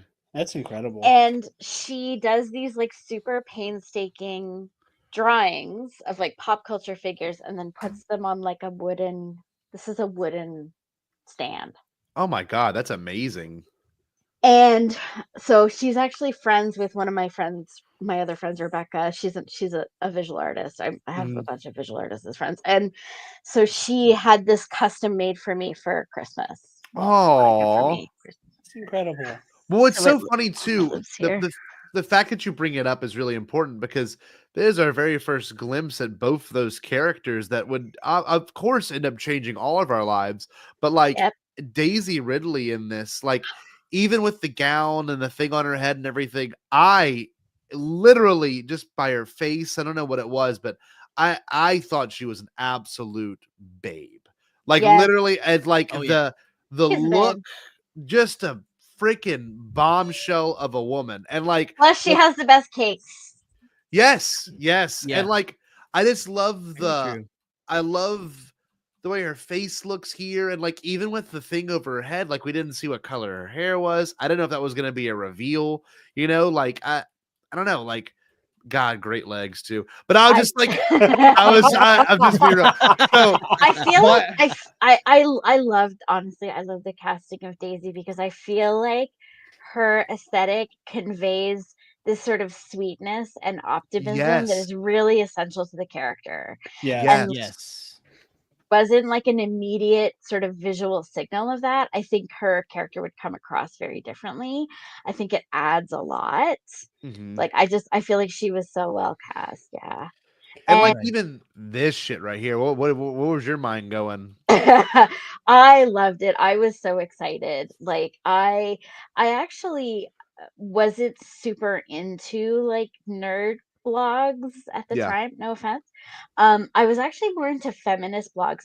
And one of the interesting results of that is that, you know, in comparison to speaking or listening to everyone else who's been speaking tonight, is that I was actually very aware of the controversy and of the sort of the pre-fandom menace roilings and murmurings, you know, like the dissatisfaction with having a person of color be the first person you see in the trailer, the, you know, the trepidation that people had at the idea that Rey was a main character and that she was, you know, female main character. Because like Gamergate's happening at this time too. Like Gamergate is in full fucking swing. Yeah. Right. And still is. Yeah. But... So, and I mean, yeah, straight up. Yeah, never went away, never left. But yeah, so you know, I was pretty aware of that, but that just gave me fuel to be even more interested. Like that just fueled me because I was like, oh good, you know, like good, Star Wars has gone feminist, Star Wars has gone woke. You know, I'm like, good for them. Finally, they're getting with the times. Yeah, of course. And I knew I was gonna enjoy. Like, I knew I was gonna have a great time. And yeah. And the other thing I wanted to say about, you know, people's initial complaints about the teaser is like, I never had a problem with the crossguard either on the lightsaber. Although interestingly, calling it a crossguard is kind of a misnomer. It's not really. They're vents. But and I Isn't mean, it crazy that he never uses it like an actual cross? I think he does like maybe once across 3 movies. But that's because it's not. They're vents. You know, he uses it more offensively than he does defensively, which I think is so fascinating. That was one of the moments I knew I loved him as a character. Was that like, again, like me being like the combat like choreography, you know, lightsaber form guy. Like I remember when I was like, oh, like I'm loving everything I'm seeing in like the trailers that came after this, but like seeing him plunge the cross guard, they started calling it like Quellians or whatever, into Finn's shoulder. That was the moment I was like, oh, like this guy fights like a rabid fucking dog. And I was like, and this is a brutality and a viciousness we have never seen on screen. And that was just an instant like selling point for me, or I was like, he gets it. He gets it. So when I first saw the teaser, it was on my phone on YouTube. And I was in the coat room of my office, so I could have a bit of privacy. Yeah. And I watched it, and tears welled up in my eyes from like nostalgia. And longing, you know, and this anticipation of reconnecting with my childhood and reconnecting with the joy that Star Wars had always brought to me. Of course. And then I watched it again. That's damn right. Yeah. I Yeah, think that was my day, All of experience. us, I think all of us immediately pressed replay. Like yes, on Yeah. that, this everything, wasn't yeah. one of those ones you'd go, "Oh, that's cool," and then go about whatever else you do with your day. It was, Yeah. No, it was done. certainly I was done was for the day. exactly. And I remember too that response him of like what everyone was expecting of this, and the instant blowback of John Boyega being like the main person on screen, and Yeah. the crossguard lightsaber, but no one was offended by this right here. No one acted like no pearl clutching when you saw the Falcon doing cool shit. Yeah. You know, it's just, and it's you're right. Unfortunately, the legacy of that is still kind of the same. You know what I mean? It's still like, oh, anything different than the ordinary, as what people perceive it to be, is the Yeah. problem. You know what I mean? And Yeah. like the iPhone stormtroopers really was a real complaint. Like we can Well, find but you know comments. what? The thing that I found interesting about that was that I really appreciated seeing sort of a more updated version of Stormtrooper armor because that tells us Right. something about the story, right? Yes. It's Yes. like at the end of Return of the Jedi, we're supposed to think that these people have been vanquished, Mhm. but no, they're still around. And then we see TIE fighters Yeah. firing at the Falcon, and it's like, okay, well, is this a flashback? Or is this Uh-huh. happening now? Because like, who has TIE fighters? Who's flying these TIE fighters? Right. Like, wasn't the great evil defeated? Like, what's happening? You Yeah. know? And so I think it sort of primed people for the fact that this movie wasn't going to be about the quiet infiltration of evil into a peaceful time. It's like we are in wartime. We are Yeah. getting plopped in the middle of a war.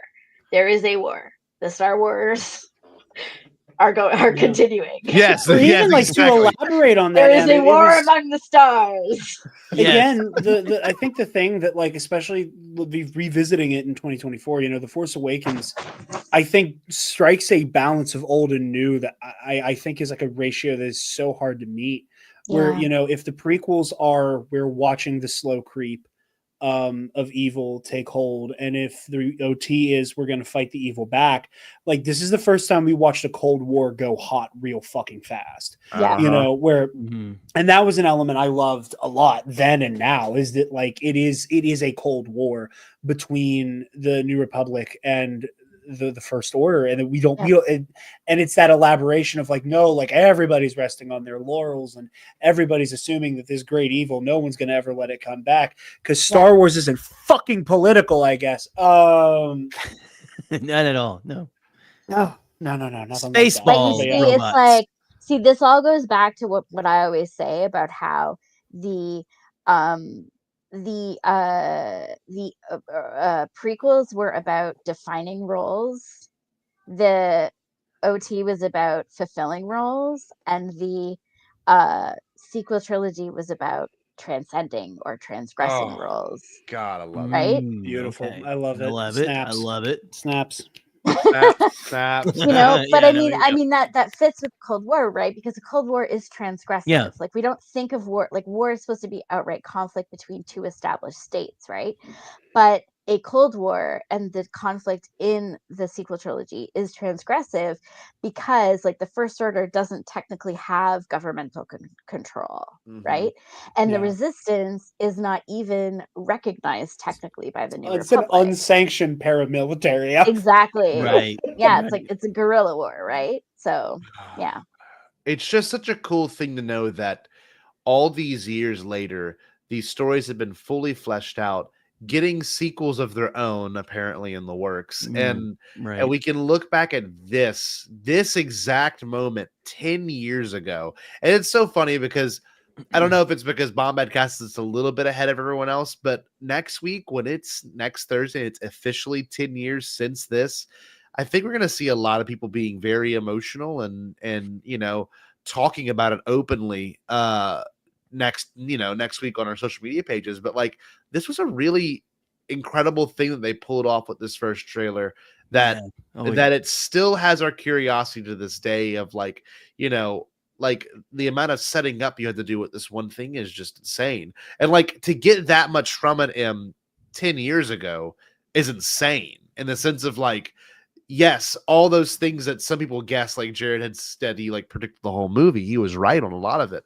Like just seeing this stuff though, like BB-8 in that moment was Baby Yoda. BB-8. Huge. Yeah. Yeah. BB-8. No, but I loved honestly, BB-8. I Yeah. feel like his design was just absolute genius. It's like it's perfect. It's practical, it's elegant, and it's so just cute. Yes. You know, because like yeah. we learn, like one of the things that Star Wars taught us is that droids are friends. Yep. And this is a droid you want to be friends with. Yeah, it's such a good tone setter too, and like it is again, it's that wild ratio that the Force Awakens has of old and new, where it's like, you know, you look at this, you're like, that is an astromech droid. Yeah. But it's not what we're used to. Yeah. It is familiar enough with a new little in a new direction.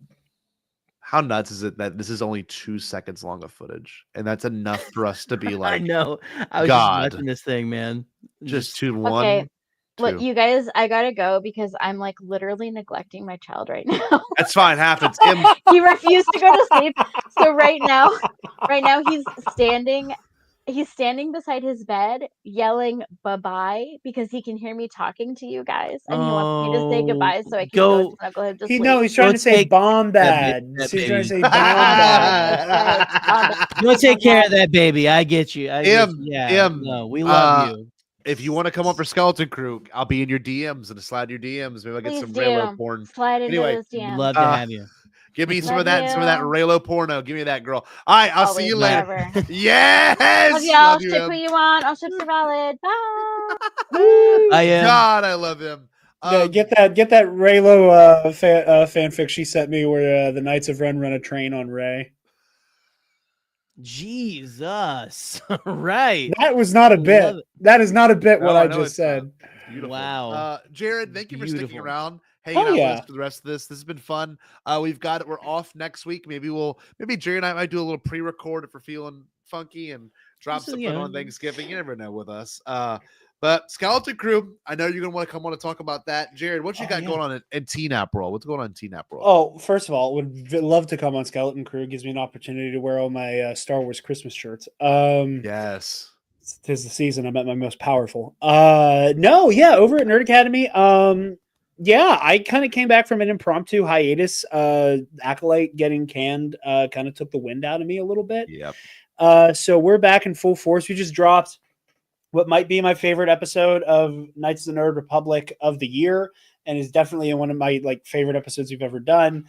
My lovely girlfriend, Miss Taylor, one of the #1 fans of the Bombadcast. I've spent the last few months showing her the Clone Wars, and she finally finished it. And we had a behemoth, nearly 3-hour-long episode unpacking Taylor's thoughts on the Clone Wars, which was so much fun. It's our most recent episode. Go check it out. Had a wonderful time with that. On the topic of the Clone Wars, Pro and Noob, a show I do over on the Mitch692 YouTube channel. We just finished our first season where Mitch took me through every episode of Neon Genesis Evangelion. I want to watch it. Okay, so I'm going to watch y'all's coverage of it because I do want to watch it before we go to Japan.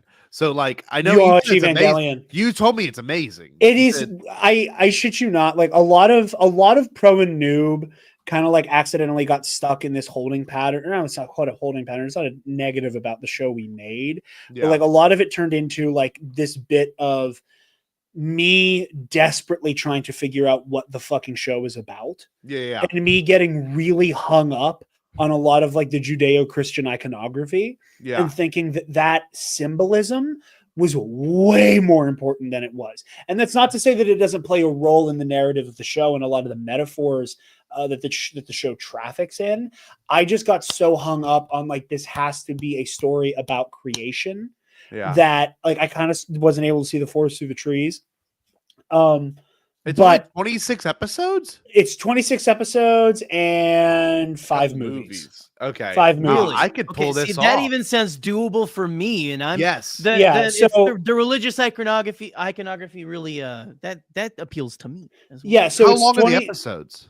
Oh, it's like it's like a normal show in an anime, so they're only like 20 minutes a pop. Holy shit, I could watch this. I get so overwhelmed Yeah. with watching other shows, you know? Animes are just like there's so much to those episodes because they run for years usually. And it also took us longer to do it because the whole premise of the show was that it was like I would watch an episode and then we would record about it. Oh wow. So I was only able to watch. I mean, we did a couple episodes where we did twofers where we would cover 2 episodes a clip. But like for the most part, it was like I would watch an episode a week, talk about it. Next week, watch, talk. So like if I were left to my own devices, I could you could very easily blast through all of Neon Genesis Evangelion over a weekend. Like Scotty, with how long you're going to be off for Thanksgiving, you could watch the entire fucking show and all 5 of the movies. But yeah, so like the main show, and then End of Evangelion, which is not the final film, are on Netflix, and then I'm pulling a Mitch. I'm not going to spoil the name of the movie because it is kind of a giveaway. So the other Evangelion movies are then on Prime. If you text me this list, this will be my assignment. So I will actually watch these because I still got to finish Demon Slayer. I've watched memes of this show and it looks great. You know what I mean? It's Like I've incredible looking. If you're going to watch the show and then watch Pro and Noob, what I will say right now, because if you go into Pro and Noob having seen the show already, I, much like The Force Awakens, predict one of the biggest plot twists of the show. Okay. And Mitch kind of makes me feel insane for saying it out loud and plays it off so well. That's good. I blurt it out, and it's the intro for one of the episodes. I blurt it out, and he goes, "Where'd you get that from?" And I'm like, "Oh, I'm fully schizo posting now. I am nowhere near good, but you're good at hot that. water. You're good at that. I am. You really are. You're good at schizo for sure. But all of that to say about Pro and Noob. Speaking of the Clone Wars, we're doing a little mini season. Mitch said that my reward for going through the slog of Neon Genesis Evangelion, not a slog because it's bad, but a slog because it's really heavy. I am going to be awarded with being the pro for the next season, and we are talking all about Tartakovsky Clone Wars. Oh, that's solid. That's easy. Okay. My rationale being Tartakovsky Clone Wars, much like Samurai Jack, is anime adjacent. It is. So that was my in with that, and I was like, "You're making me go batshit crazy watching Evangelion." Okay, that was the first episode. I thought you pulled up the episode where I predict the thing. I'm like, "No, Scotty, don't press play." Scotty, no. No, here's the channel if you want to go follow it. Go follow it. 692 channel right here. Pro and Noob. So yeah. Yeah, those are the 2 main things. If you want to subscribe to the Nerd Academy Patreon, we're wrapping up season 5 of the Versus series. Our next matchup, Scotty joined us for our last matchup, The Stranger versus Darth Plagueis, which we uploaded to the main feed. And then, sorry, I'm losing my train of thought. And then our next one's going to be Kylo Ren versus Savage Opress. And then after that, we're doing a big 2-part season finale. Part 1 is going to be Shin Hati versus TCW era Ahsoka Tano. And the finale is going to be Baylan Skoll versus TCW Anakin Skywalker. And then one last bit of sizzle for Nerd Academy podcast, hopefully early next year. It was on the main page whenever Scotty pulled it up. Fandom Menace and How We Got Here Part 3 is coming. Yes. And it will be the first official video essay over the channel. I'm doing this one solo. Fandom Menace Part 3. Buckle up. It's going to be unpleasant, but I think it might be necessary. Bring a stiff drink. Yes, bring a stiff drink to Fandom Menace Part 3. Or if you're sober, something bitter. Yeah. Phantom Menace Part 3 is going to be titled The Grifter Industrial Complex. To give a little teaser for what the next one's going to be all about. Wonderful. Yeah, all the love in the comments too is just it was heartening. It was heartening. It is. Look at all that. Shocking that it was net positive comments on part 1 and part 2. Yep. which you can also find on the Octo Radio podcast feed. The first 2 parts were a joint effort between Alden and I. I floated him my outline for part 3, and he basically was like, "Hey, this looks really good. I think you should do this one solo." And yeah, so stay tuned. Well, Phantom Menace Part 3. I love you, Jared. Thank you so much I for love coming y'all. on, hanging out with us. Jerry, we got nothing to plug right now. We're going to be covering Skeleton Crew. We have not made our little funny mock title. We've seen some good ones around there, but we will find some clever little name in the next week, get a logo made for y'all, and maybe launch it soon. Maybe. And I'll be like 3 eggnogs deep when I come on for that one. Yes, Oh, Jared. Shit. Eggnog season. Eggnog. That being said, Jared, thank you for coming on. I'm glad we got to talk for nearly 3 hours about 10 years of the Force Awakens. This obviously meant a lot to us. Yeah, you guys, Alden's right. You guys do have to do like a after the movie came out episode, because that's where I will. Because I was trying to stay on target with the trailer. I know. That's where I will go absolutely. And look, I'm sure everyone watching, because we still got a handful of viewers still hanging out with us. I didn't even get to the part I spent all day at work working on. Hold on. I gotta get it on there then. I didn't even get. We have to talk about it later. But I have several documents explaining and links explaining. Like there's descriptions of the stormtrooper helmets, and then like this is the actual leak of the stormtrooper. And I know y'all remember this. It's this shot right here. Yeah, that's the one I was talking about earlier. Yeah, that's the one.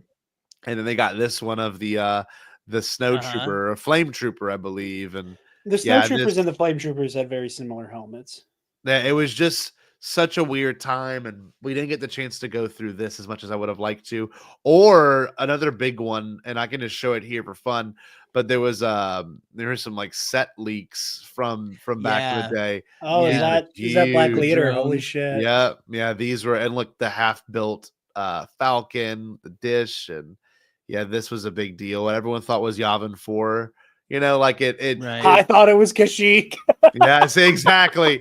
JJ's playing the hits, man. He's just playing the hits. Yeah, dude. And like one thing that we didn't get to at all, which unfortunately I couldn't find any footage from. I looked everywhere and I took all just, but there was this Colbert thing where he broke it down on his show because he's a big Star Wars fan. Come to find out, of course, he hosts the episode 9 panel all these years later. It's just so cool. That was a moment. That was a big moment of validation for me. Was whenever Colbert was like explain the exact rationale that I thought would be correct about the crossguard lightsaber with like the shattered crystal, and then they came out and said it for real, and I was just punching the air. Yep. And look, there's other things too. Like someone leaked the entire opening crawl, the plot. And like all these things are not like, I love this. Some of these things are just completely false and made up. Where some of these leaks are obviously very accurate. And well, honestly, what we could do in the next year for 2025 is just look at the Force Awakens as a whole. And Revenge of the Sith, Revenge of the Sith, it's pretty wild. That's the end of the anniversary's a big anniversary. It is. I mean, come on. Every 5 year is going to be like you got to balance it, and that's such a wild double feature too. Yeah, it is. Is Sith and Force Awakens? That's bonkers. To like have to like split your brain between these two very different feeling films. And look, Jerry, there was one thing that I think that we talked about on Force Center for a moment, but there was the leak script of Episode 7 from 2002, and there was one name. There was one name in there that was hilarious. That actually made me laugh. There was a name they had. Hold on, I can show it on screen. This is from Internet Archive. So this is like someone had found the script to Episode 7 created by George Lucas. Just love how not legit this is. There was a character by the name of Spiden.